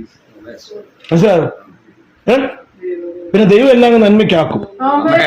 മനസ്സിലായി? നമ്മൾ തിന്മയെന്ന് വിചാരിച്ച പോലെ ദൈവം അങ്ങ്, പക്ഷെ റൂട്ട് തെറ്റിപ്പോയി. നിനക്ക് കാസൊക്കെ റൂട്ട് തെറ്റിയിട്ടുണ്ടോ? നല്ലതല്ല. തെറ്റിയോ? ഇല്ല. തെറ്റിയിട്ടുണ്ടോ? നല്ല കാര്യം. ആർക്കെങ്കിലും റൂട്ട് തെറ്റിയിട്ടുണ്ടോ? എന്ത് റൂട്ട് തെറ്റിയെന്ന് മനസ്സിലായോ? പറഞ്ഞു. ഏതാ? വിളിച്ച വിളിയിൽ നിൽക്കാതെ വരിക. ഈ പാഷമാര് മുഴുവൻ വരുന്നത് റൂട്ട് തെറ്റിയിട്ടില്ലെന്ന്. ഹല്ലേലൂയ. ഇതുപോലെ തന്നെ അവസാനത്തിനും പറഞ്ഞോണം. അല്ലയോ? ഇവരാരും റൂട്ട് തെറ്റിയവരാണോ? ഇല്ല. പക്ഷെ ഇതുപോലെ തന്നെ അവസാനത്തിലും പറഞ്ഞോണെന്ന് പറഞ്ഞില്ലെങ്കിൽ ഞാൻ ഒരു പിന്നാക്കുമാടനാവും. ഞാൻ കൈകാര്യം ചെയ്യുന്നത് ഇരുവായത്തിലുള്ള വാളാ. എനിക്കൊരു വാച്ചറല്ല, ഞാനുമല്ല പ്രശ്നം. സത്യമായിട്ട് പറയണം, ഞാൻ ഈ വിട്ടുകൊടുക്കുന്നുണ്ടല്ലോ, അത് കേറുന്ന വാളാ. ആരെങ്കിലും കള്ളം പറഞ്ഞിട്ടുണ്ടെങ്കിൽ അവരവരെ തിരുത്തിക്കോളും. മനസ്സിലായോ? അതിനർത്ഥം ഇവരാരും തെറ്റിയതെന്നല്ല. പക്ഷെ പരിശോധിക്കണം. സ്വർണം പണയം വെക്കാൻ പോയിട്ടുണ്ടോ? നമ്മൾ അങ്ങോട്ട് ചെല്ലുമ്പോൾ എല്ലാം അങ്ങ് സമ്മതിക്കുവാന്നോ? നമ്മൾ അങ്ങോട്ട് ചെല്ലുമ്പോൾ 5 പവൻ എടുത്ത് ആണോ? അവര് കൊണ്ടുപോയി എന്ത് ചെയ്യും? നോക്കത്തില്ലയോ? നോക്കും. ഇല്ല മോലാളി അവന്റെ കൊങ്ങാക്കി പിടിക്കും. കാരണം ഇല്ല വേറൊരു ഗോൾഡ് ഉണ്ടല്ലോ, കൊല്ലം സുപ്രീമോ, അതായിരുന്നു പൈസ കൊടുത്ത് ഉപ്പാട് വരും. പുള്ളിനെ പിന്നെ മഷിയിട്ട് നോക്കിയാൽ കാണത്തില്ല. മനസ്സിലായില്ലയോ? അതുകൊണ്ട് അവിടെ ഉരച്ചു നോക്കും. അതുകൊണ്ട് എത്ര അടുത്ത ആളായാലും ഉരച്ചു നോക്കുമെങ്കിൽ ഈ പുസ്തകം കൈവച്ചോണ്ട് എനിക്ക് ഒരാളുടെ മുഖം നോക്കാൻ പറ്റത്തില്ല. ഞാൻ കൃത്യമായിട്ട് ഞാൻ ചോദിച്ചിരിക്കും, എന്നോട് ചോദിച്ചിരിക്കും. ഹല്ലേലൂയ. അത് നിങ്ങളാണ് ശുശ്രൂഷിക്കുന്നത്, നിങ്ങളത് ചോദിക്കണം, ചോദിച്ചേ പറ്റൂ. ഹല്ലേലൂയ. ഇവരുടെ റൂട്ട് തെറ്റിയത് കൊണ്ട് ആ നാട്ടിൽ ഒത്തിരി കുഞ്ഞുങ്ങളെ കൊന്നു, ഒത്തിരി കുഞ്ഞുങ്ങൾ മരിച്ചു അല്ലേ? 2 വയസ്സിന് താഴെയുള്ള പിള്ളേരെയൊക്കെ കൊന്നു. ഹല്ലേലൂയ. ഓടിച്ചു വരട്ടെ. നോക്കുക, അവര് വേറെ വഴിയായി പോയി. പക്ഷെ യേശുവിനെ ദൈവം എന്ത് ചെയ്തു? പിതാവ് എന്ത് ചെയ്തു? അവിടുന്ന് കറക്കി 2 വായിച്ചു നോക്കിയാൽ മതി. അവസാനം കൊണ്ടുവന്ന് എവിടെ കൊണ്ടുവരുത്തി? നസ്രത്തിൽ. അന്ന് മുതൽ യേശു എവിടാ? നസ്രത്തിലാ വളരുന്നേ. നാട്ടുകാർ മൊത്തം പറഞ്ഞു അവൻ ആരാ? നസ്രേത്തുകാരൻ. എല്ലാവരും പറഞ്ഞു അവൻ ആരാ? നസ്രേത്തുകാരൻ, ഗലീലക്കാരൻ. അവൻ ഗലീലക്കാരനാണെന്ന് എല്ലാവരും പറഞ്ഞു. രാത്രി അവൻ ജനിച്ചത് എവിടാ? ബത്ലഹേമില. ഞാൻ എന്റെ ശുശ്രൂഷയുടെ അവസാന ഭാഗത്തിലേക്ക് വരട്ടെ. ഹല്ലേലൂയ. ഒരു വേദഭാഗം വായിക്കാം. യെശയ്യാ പ്രവചനം അതിന്റെ 9-ാം അധ്യായം 1-2 വാക്യം. യെശയ്യാ പ്രവചനം 9-ാം അധ്യായം അതിന്റെ 1-2 വാക്യം. എന്നാൽ കഷ്ടതയിൽ ഇരുന്ന ദേശത്തിന് തിമിരം നിൽക്കയില്ല. അല്ല, ഒരു സെക്കൻഡ്. ആ വചനം ഒന്ന് ഏറ്റെടുക്കാവോ? എന്തു പെട്ടെ? കഷ്ടതയിലിരുന്ന ദേശത്തിന് തിമിരം നിൽക്കുകയല്ല. അർത്ഥം എന്തോ അമ്മച്ചി? തിമിരം എന്ന് പറഞ്ഞാൽ എന്താ? കണ്ണിന് വരുന്ന കാഴ്ചക്കുറവിന്റെ അസുഖം അല്ലേ? കഷ്ടതയിൽ ഇരുന്നോ? ഉറപ്പിച്ചു പോണം, ഇത് നിൽക്കത്തില്ല. ഞാൻ കഷ്ടത്തിലൂടെ കടന്നു പോകുന്നത്, ഇത് നിൽക്കത്തില്ല. എന്റെ ദൈവത്തിന്റെ വചനം എഴുതി വെച്ചിരിക്കുന്നു, കഷ്ടതയിൽ ഇരുന്ന ദേശത്തിന് തിമിരം നിൽക്കത്തില്ല. എന്റെ കടം നിൽക്കത്തില്ല, എന്റെ രോഗം നിൽക്കത്തില്ല, എന്റെ ബന്ധം നിൽക്കത്തില്ല. അഴിയും, അത് അഴിയും.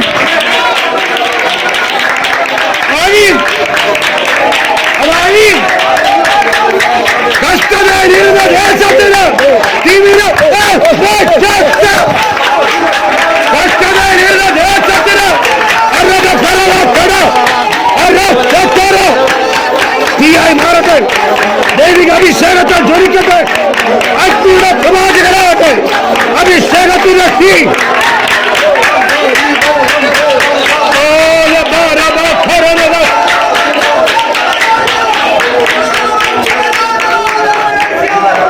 കഷ്ടതയിലിരുന്ന ദേശത്തിന് തിമിരം നിൽക്കയില്ല.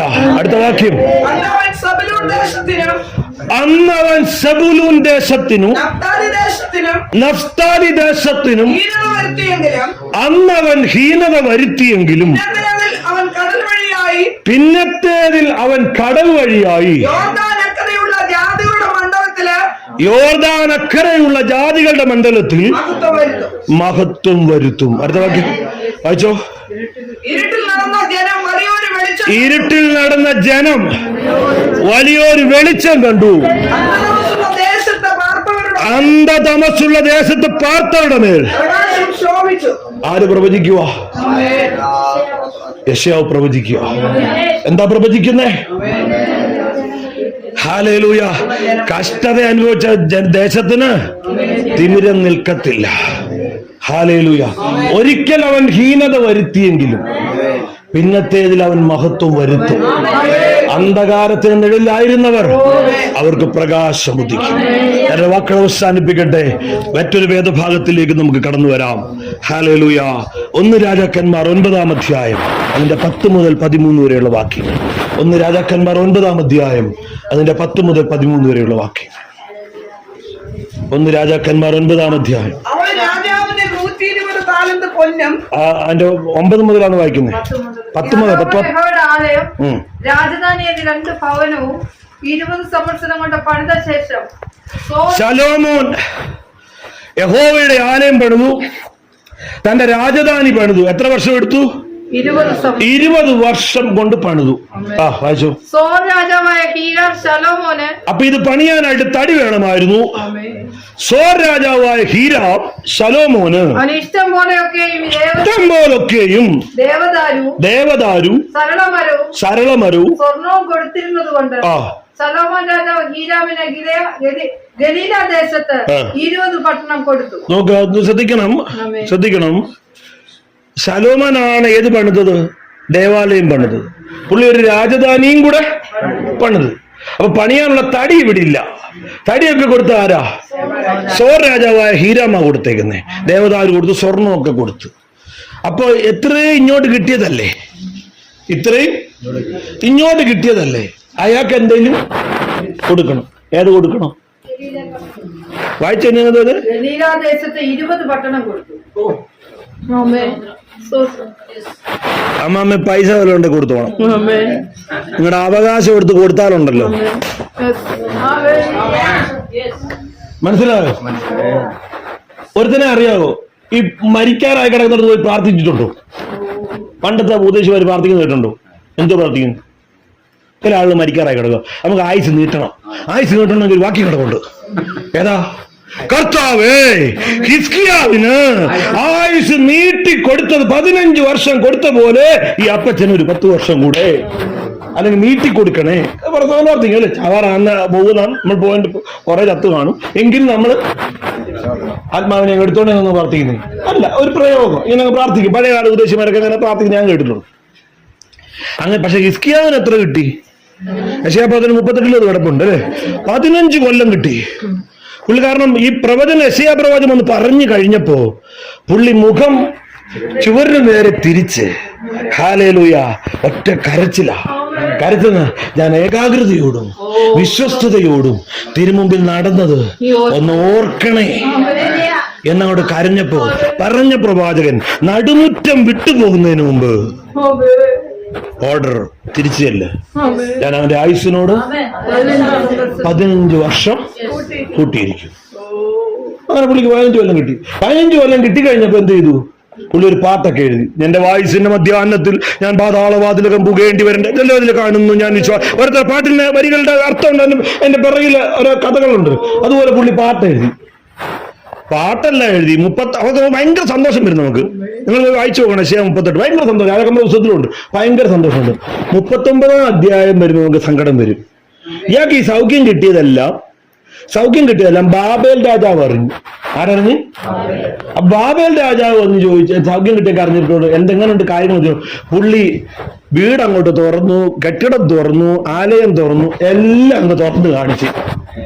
ഇതാണ് ആലയം, ഇതിനകത്താണ് ഞങ്ങൾ വീഞ്ഞു പകരുന്നത്, ഇതാണ് ഇത്, എല്ലാം അങ്ങ് തുറന്ന് കാണിച്ചു. പ്രവാചകൻ തിരിച്ചെന്ന് ചോദിച്ചു, എന്തൊക്കെ കാണിച്ച്? ഒന്നും കാണിക്കാതിരുന്നില്ല, മൊത്തം കാണിച്ച്. ആരെ കാണിച്ച്? ബാബേൽ രാജാവിന്. എന്നാ നീ കേട്ടോ, അടുത്ത പ്രവചനം തരാം, പുതിയ പ്രവചനം. 15 ആണ്ട് കൂട്ടി കിട്ടിയല്ലോ. 15 ആണ്ട് കൂട്ടി കിട്ടിയല്ലോ. നീ കാണിച്ച സകല സാമഗ്രികളും നിന്റെ മക്കളും കൂടെ ബാബേൽ രാജാവ് പൊക്കിക്കൊണ്ടു പോകുന്ന കാലം വരാൻ പോകും.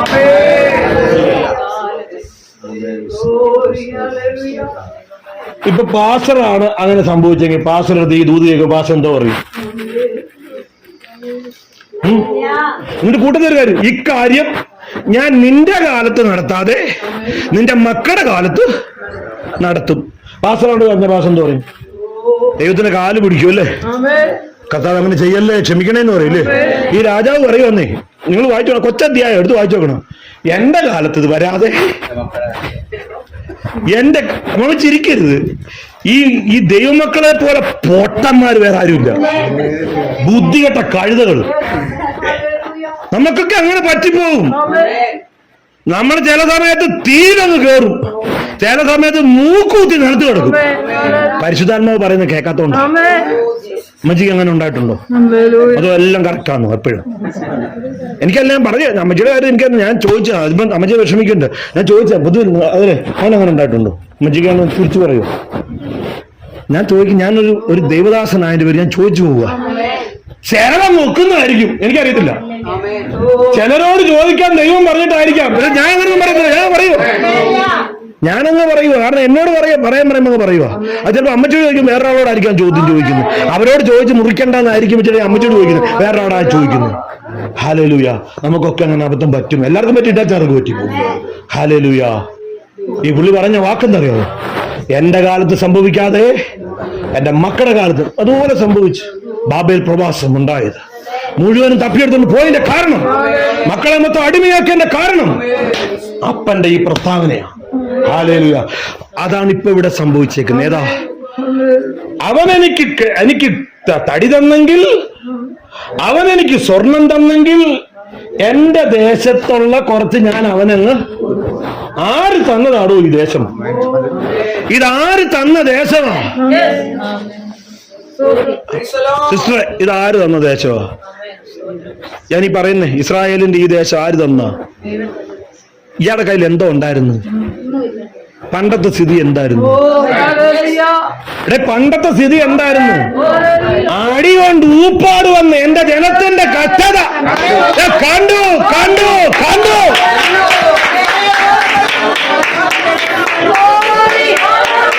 40 വർഷമോ ആകാശം മന്നാ തന്നെ. ഇയാൾ സമ്പാദിച്ചതല്ല, തമ്പുരാൻ തന്നതാ. പറന്നു നിൽക്കുകയായിരുന്നു കാടപ്പക്ഷി, നടത്തിയ വിധങ്ങളാ. എന്നിട്ട് ചരട് കൊണ്ട് അളന്നത് പോലെ ദൈവം ഓരോരുത്തർക്കും കൊടുത്തു. അളന്നു. എനിക്ക് മനോഹര ദേശത്ത് വീണു. ഇത് കിട്ടിയിട്ട് നീ തട്ടി തൂങ്ങോ? നിനക്ക് കിട്ടിയ അവകാശത്തെ നീ തട്ടി തൂങ്ങോ? ഇന്ന് ചോദിക്കോ? നിനക്ക് കിട്ടിയ അവകാശത്തെ 20 പട്ടണം എടുത്ത് കൊടുക്കുക. എടുത്തോ എടുത്തോ എടുത്തോ. ആർക്ക്? സോർ രാജാവിന് 20 എണ്ണം എടുത്തോട്ടോ. ഇത്രയും തന്നില്ലയോ എനിക്ക്? തടി തന്നില്ലേ? ഹല്ലേലൂയ. മാസ്റ്ററെ, ആരെങ്കിലുമൊക്കെ എന്തെങ്കിലുമൊക്കെ തന്ന അവനെ ഒന്നും ദൈവമാക്കരുത്. ഭാഷകാരെ അല്ല പറഞ്ഞു, വേറെ ആരോട് പറയുക. അവരെ നമ്മൾ എന്ത് ചെയ്യരുത്. എന്നാലും എല്ലാവരും ഒരു ശുശ്രൂഷയ്ക്ക് പോയിട്ട് വരുമ്പോൾ 1000 രൂപ തരും. 1000. പക്ഷെ കുഞ്ഞൂട്ടി 5000 രൂപയുടെ ഒറ്റ ചെക്ക. അതുകൊണ്ട് കുഞ്ഞുട്ടിയെ നമ്മൾ അങ്ങനെ മറ്റവരെ പോലെ വെച്ചാൻ പറ്റുമോ? ചാക്കോയൊക്കെ മക്കളൊക്കെ പേർഷ്യയിലാണെങ്കിലും 500 തരും. കുഞ്ഞുട്ടി 5000 തന്നു. അപ്പൊ കുഞ്ഞുട്ടിയെ നമ്മൾ അങ്ങനെ തഴയാ പറ്റുമോ? നമ്മളൊരു വാക്യം വായിക്കണം പാസ്റ്ററെ. ഏത് വാക്യം എന്നറിയോ? സദൃശവാക്യം 21:1. വൈര് ഞാൻ വായിക്കും. സദൃശവാക്യം 21:1. Hallelujah, hallelujah. വേഗം വേഗം. രാജാവിന്റെ ഹൃദയം, അധികാരിയുടെ ഹൃദയം, പഞ്ചായത്ത് പ്രസിഡന്റ് ഹൃദയം, ബാങ്ക് മാനേജറുടെ ഹൃദയം, മന്ത്രിയുടെ ഹൃദയം യഹോവയുടെ കയ്യിൽ നീർത്തോട് കണക്കെ ഇരിക്കുന്നു. തനിക്കിഷ്ടമുള്ളിടത്തേക്കൊക്കെയും അവൻ അതിനെ തിരിക്കുന്നു. എന്റെ പാസ്റ്ററെ, കുഞ്ഞുട്ടിക്ക് തോന്നി തന്നതല്ല. അവന്റെ ഹൃദയത്തെ പാസ്റ്റർക്ക് അനുകൂലമായി എന്റെ ദൈവം തിരിച്ചതാ. പഞ്ചായത്ത് പ്രസിഡന്റ് തന്നതല്ല. എന്റെ ദൈവം അവന്റെ ഹൃദയത്തെ തിരിച്ചതാ. അവരെ മാനിക്കണം, അവരെ ബഹുമാനിക്കണം. പക്ഷെ ഓർക്കണം, ഇവനൊന്നും എന്നെ സഹായിക്കത്തില്ലായിരുന്നു. ഇവരാരും എനിക്ക് കടം തരത്തില്ലായിരുന്നു. ഹല്ലേലൂയ. ഈ വാക്യം കൂടെ അങ്ങ് ഏറ്റെടുത്തോ. സോറി, ഏതാ? രാജാവിന്റെ ഹൃദയം യഹോവയുടെ കയ്യിൽ നീർത്തോട് കണക്കിയിരിക്കുന്നു. അതുകൊണ്ട് പറ ഹല്ലേലൂയ. 1,00,000 രൂപയുടെ ആവശ്യത്തിന്റെ മേൽ എന്റെ ദൈവം ചിലരുടെ ഹൃദയത്തെ എനിക്ക് അനുകൂലമായി തിരിക്കുക.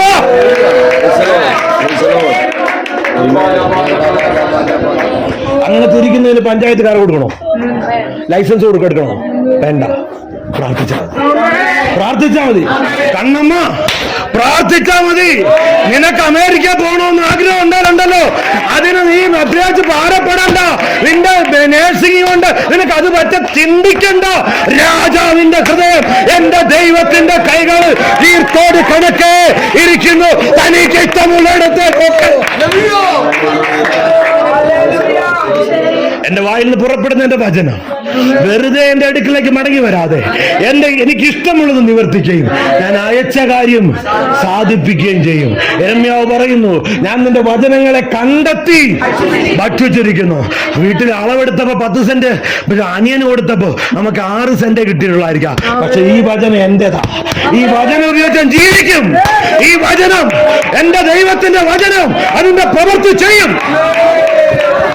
ഹല്ലേലൂയ. 20 പട്ടണം കൊടുത്ത് 20 പട്ടണം കിട്ടിയ 20 പട്ടണം കിട്ടിയ സോർ രാജാവ് ഇത് കാണാൻ വന്നു. എന്തുവന്നു? കാണാൻ വന്നു. എന്നിട്ടൊന്ന് പറഞ്ഞു, വായിച്ച് പെട്ടെന്ന് തീരുവാണ്. വേഗം വായിച്ച്. ഈ പട്ടണം കാണാൻ സോർ രാജാവ് വന്നു. വായിച്ചോ. ഞാൻ പറഞ്ഞ വാക്യം 1 രാജാക്കന്മാർ 9:10 മുതൽ നമ്മൾ 20 ശ്രീരാമന് കൊടുത്ത പട്ടണങ്ങളെ കാണേണ്ടതിന് അവൻ സോറിൽ നിന്ന് വന്നു. അവന് പിടിച്ചില്ല. ഇയാള് കാര്യമായിട്ട് കൊടുത്തതാ, അവന് ബോധിച്ചില്ല. വായിച്ചോ. എന്ത് ഞാൻ എത്ര ദേവതാരും എത്ര സ്വർണ്ണാന്ന് നീ തന്നത് എന്ത്? അടുത്ത വാക്യം. കാബൂൽ. ഗൾഫിൽ പോയവർ ആരും എടുത്തിട്ടുണ്ടോ? ഗൾഫിൽ പോയവർ ഉണ്ടോ? അവിടെ ഒരു വാക്ക് ഇങ്ങനെ കേട്ടിട്ടുണ്ടോ? കല്ലിവല്ലി കേട്ടിട്ടുണ്ടോ? അതിന്റെ അർത്ഥം ഇവരോടൊന്ന് പറഞ്ഞു കൊടുത്ത്. ചുമ്മാ മാത്രല്ല, ഒരു ഗുണമില്ല, വിട്ടുകളയാണ്, ഒന്നുമില്ല. ഇതിന്റെ വേറൊരു വാക്കായി കാബൂൽ. ഇയാള് കാര്യമായിട്ട് എന്ത് ചെയ്ത് കൊടുത്താ? 20 പട്ടണം ഇങ്ങോട്ട് ഇട്ട് കൊടുത്ത. അയാൾ ചുറ്റി പറയാ കാബൂൽ. ഗുണം പിടിക്കാത്തത്, കൊള്ളാത്തത്, എനിക്ക് വേണ്ടപ്പ.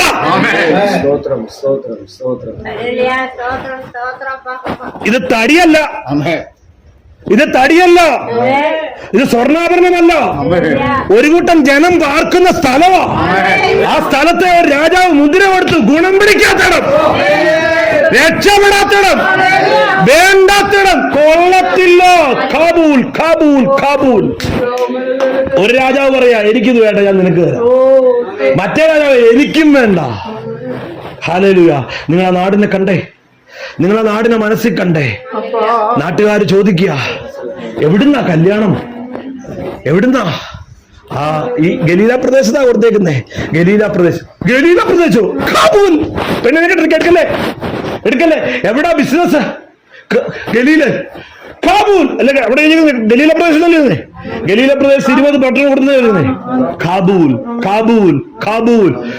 നീണ്ട വർഷങ്ങൾ, യേശു ജനിക്കുന്നതിന് 800ഓളം വർഷങ്ങൾക്ക് മുമ്പാണ് യെശയ്യാവ് ഇത് പ്രവചിക്കുന്നത്. അതിനു മുമ്പ് 300 കൊല്ലത്തിന് മുമ്പാ ഈ സംഭവം നടക്കുന്നത്. ഏതാണ്ട് 1000 വർഷങ്ങളായി ആ നാട്ടുകാരെ പറ്റി ലോകം വിളിക്കുന്ന പേര് Cabul, Cabul, Cabul, Cabul, Cabul, Cabul. ഗലീലയോ? Cabul. കൊള്ളത്തില്ല, മുടിഞ്ഞിടം, നശിച്ചിടം, ഗുണമാവത്തില്ല, ഒരിക്കലും രക്ഷപ്പെടത്തില്ല. ഹല്ലേലൂയ. മുഖപക്ഷമില്ലാത്ത ദൈവം.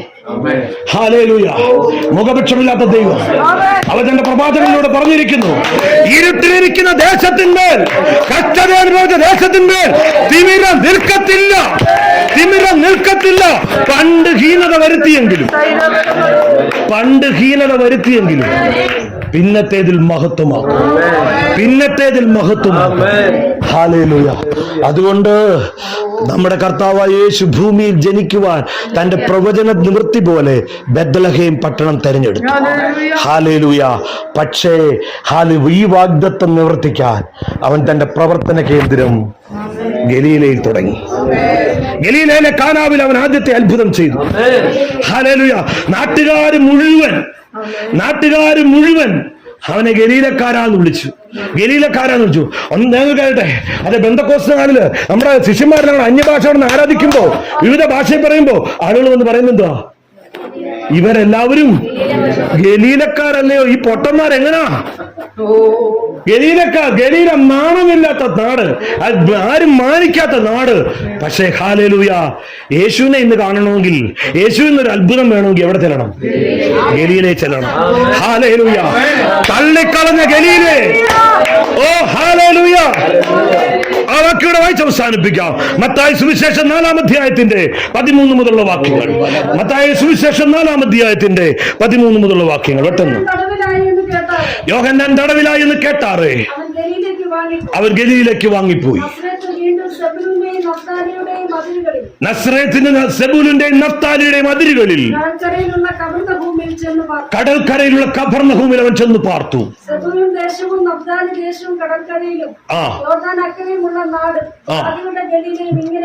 ഇരുട്ടിൽ യെശയ്യാ പ്രവാചകന്റെ പ്രവചന വാക്കുകളടുത്ത് പറയുന്നേ, ഇരുട്ടിലിരുന്ന ജനം വലിയൊരു വെളിച്ചം കണ്ടു.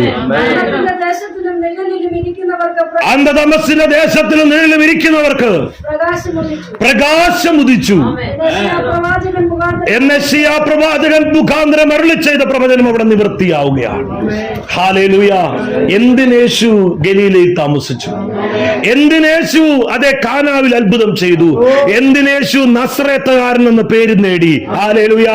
ഒരിക്കൽ ആർക്കും വേണ്ടാതെ തള്ളിക്കളഞ്ഞ ഗലീലേ, കാബൂലേ, നിനക്ക് മാനം വരുത്താൻ, നിന്റെ പേര് മാറ്റാൻ എന്റെ ദൈവം അപമാനം ഏറ്റെടുത്തു. നിന്നെ മാനിക്കാൻ എന്റെ ദൈവം അപമാനം ഏറ്റെടുത്തു. എന്നെ മാനിക്കാൻ എന്റെ ദൈവം അപമാനം ഏറ്റെടുത്തു. അത്തരം ഒത്തിരി കാബൂലുകളെ നമുക്കറിയാം. ചുങ്കക്കാരൻ സക്കായി അത്തരം ഒരു കാബൂലായിരുന്നു. Hallelujah, hallelujah. ആ കാബൂലിന്റെ വീട്ടിൽ യേശു ചെന്നപ്പോ ഹല്ലേലൂയ, യേശു പ്രഖ്യാപിച്ചു, ഇവനും അബ്രാഹാമിന്റെ മകനാകയാൽ ഈ വീടിന് രക്ഷ വന്നിരിക്കുന്നു. ഹല്ലേലൂയ. അതേ രക്തസ്രവക്കാരി സ്ത്രീ 12 വർഷം രക്തം പൊക്കൊണ്ടിരിക്കുന്ന അവളോട് കാബൂലായിരുന്നു. ആരാളെ അടുപ്പിക്കത്തില്ലായിരുന്നു. എല്ലാവരും അവളെ അപമാനിക്കുമായിരുന്നു. എന്നാൽ യേശുവിന്റെ തൊങ്ങൽ തൊട്ടപ്പോൾ അവളുടെ കാബൂലിന്റെ അവസ്ഥ അവിടെ അവസാനിച്ചു. ഹല്ലേലൂയ. ഗദരദേശത്തിലെ അതേ ചങ്ങലക്കുള്ളിൽ ബന്ധിക്കപ്പെട്ട് പന്നിക്കൂടുകളുടെ ഇടയിൽ കിടന്ന മനുഷ്യൻ അത്തരം ഒരു കാബൂലായിരുന്നു. എന്നാൽ യേശു അവന്റെ അടുത്ത് വന്നപ്പോൾ അവൻ സുബോധമുള്ളവനായി വസ്ത്രം ധരിച്ച് തെക്കപ്പൊരി നാടിന്റെ സുവിശേഷകനായി മാറിയെന്ന് മർക്കോസ് 5-ൽ എഴുതി വച്ചിരിക്കുന്നു. അവനൊരു കാബൂലായിരുന്നു. ദൈവം അവനെ മാനിച്ചു. ഹല്ലേലൂയ. അതേ വഴിനീള പുരുഷന്മാരെ രാത്രികളിൽ ആകർഷിക്കാൻ ഏറ്റവും വലിയ സുഗന്ധ തൈലം തന്റെ ശരീരത്തിൽ പുരട്ടിക്കൊണ്ട് മറിയ തെരുവുകളിൽ നിന്നിരുന്നു. വേശ്യാവൃത്തിയിലൂടെ പൈസ സമ്പാദിക്കുന്ന ഒരു കാബൂലായിരുന്നു അവൾ. ഹല്ലേലൂയ. എന്നാൽ അവളുടെ രക്ഷകനെ കണ്ടെത്തിയപ്പോൾ അവൾ ആ 300 വെള്ളിക്കാശിലധികം വില വരുന്നതായ ആ സ്വച്ഛജട മാംസ തൈലം അത് പൊട്ടിച്ച് അതിന്റെ ഭരണിയോടുകൂടെ അത് പൊട്ടിച്ചു കളഞ്ഞ് ആ തൈലം മുഴുവൻ അവന്റെ ശരീരത്തിൽ അതെ ഒഴിച്ചു കളഞ്ഞപ്പോൾ അവൻ പറഞ്ഞു, സുവിശേഷം ലോകത്തിൽ പ്രഖ്യാപിക്കുന്നിടത്തൊക്കെയും ഇവൾ ചെയ്തതും എന്റെ ഓർമ്മയ്ക്കായി പ്രസ്താവിക്കും. ഹല്ലേലൂയ. അവൾ ഒരു കാബൂലായിരുന്നു. എന്റെ ദൈവം അവളെ മാനിച്ചു. ഇന്ന് പകലിൽ എന്റെ വാക്കുകൾ എന്നോട് അവസാനിപ്പിക്കുമ്പോൾ ഹല്ലേലൂയ, ചിതറിയ ചിന്തകളിലൂടെ, ദൈവം നൽകിയ അരുളപ്പാടുകളിലൂടെ, ധാരാളം ഇടപാടുകളിലൂടെ, ധാരാളം വചനങ്ങളിലൂടെ ദൈവാത്മാവ് നിങ്ങളോട് സംസാരിച്ചു. എന്നാൽ ഇന്ന് പകലിൽ ഇങ്ങനൊരു കാബൂലായി മറ്റുള്ളവർ തള്ളിക്കളഞ്ഞിരിക്കുന്ന ആരെങ്കിലും എന്റെ പകൽ ഇന്ന് കേൾക്കുന്നെങ്കിൽ നിന്റെ സ്ഥിതി മാറ്റുക. മുരുകൻ ഒരു കാബൂലായിരുന്നു, എന്റെ ദൈവം അവന്റെ സ്ഥിതി മാറ്റിയെങ്കിൽ, ഞാനും നിങ്ങളൊരു കാബൂലായിരുന്നപ്പോൾ എന്റെ ദൈവം നമ്മളെ മാനിച്ചെങ്കിൽ അല്പനേരം ആരാധിച്ചോട്ടെ, വചനം ഏറ്റെടുത്ത് ആരാധിച്ചോട്ടെ. ഓ രഖബര തരര ഖസരാധിയ ഓ രഖബര ബൗഡര ഖരന സര ഓ സവ രഗലഗ രഗസര ഖര ഓ ആരാധിച്ചേ കാബൂലുകളെ, ലോകം തള്ളിയവരെ, ലോകം നിന്ദിച്ചവരെ, നിന്നെ മാനിക്കുന്ന ഒരു ദൈവമുണ്ട്, നിന്നെ ഉയർത്തുന്ന ഒരു ദൈവമുണ്ട്, നിന്റെ സ്ഥിതിക്ക് ഭേദം വരുത്തുന്ന ഒരു ദൈവമുണ്ട്. ഹല്ലേലൂയ. ഈ വചനങ്ങളാൽ ദൈവം നമ്മെ സഹായിക്കട്ടെ. അവസരം നൽകിയതായുള്ള മുരുകൻ ഭാഷനോടും അടൂരിൽ നിന്ന് വന്നതായുള്ള ദേവദാസനോടും എല്ലാ ദൈവജനത്തോടുമുള്ള നന്ദി അറിയിച്ചുകൊണ്ട് വാക്കുകൾ അവസാനിപ്പിക്കുന്നു. കർത്താവ് നമ്മെ തുടർന്നും അനുഗ്രഹിക്കും.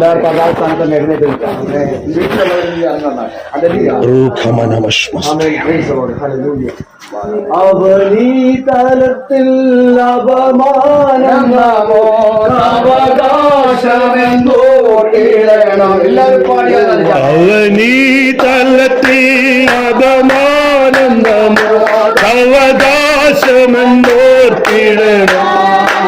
അവനായി കഷ്ടത ഏൽക്കുവേ അനന്തായുഗ. ഓ അവനായി കഷ്ടത ഓരോ സൽക്കരസ്. ഓ യഹോവാ ദൈവമാ വിശുദ്ധ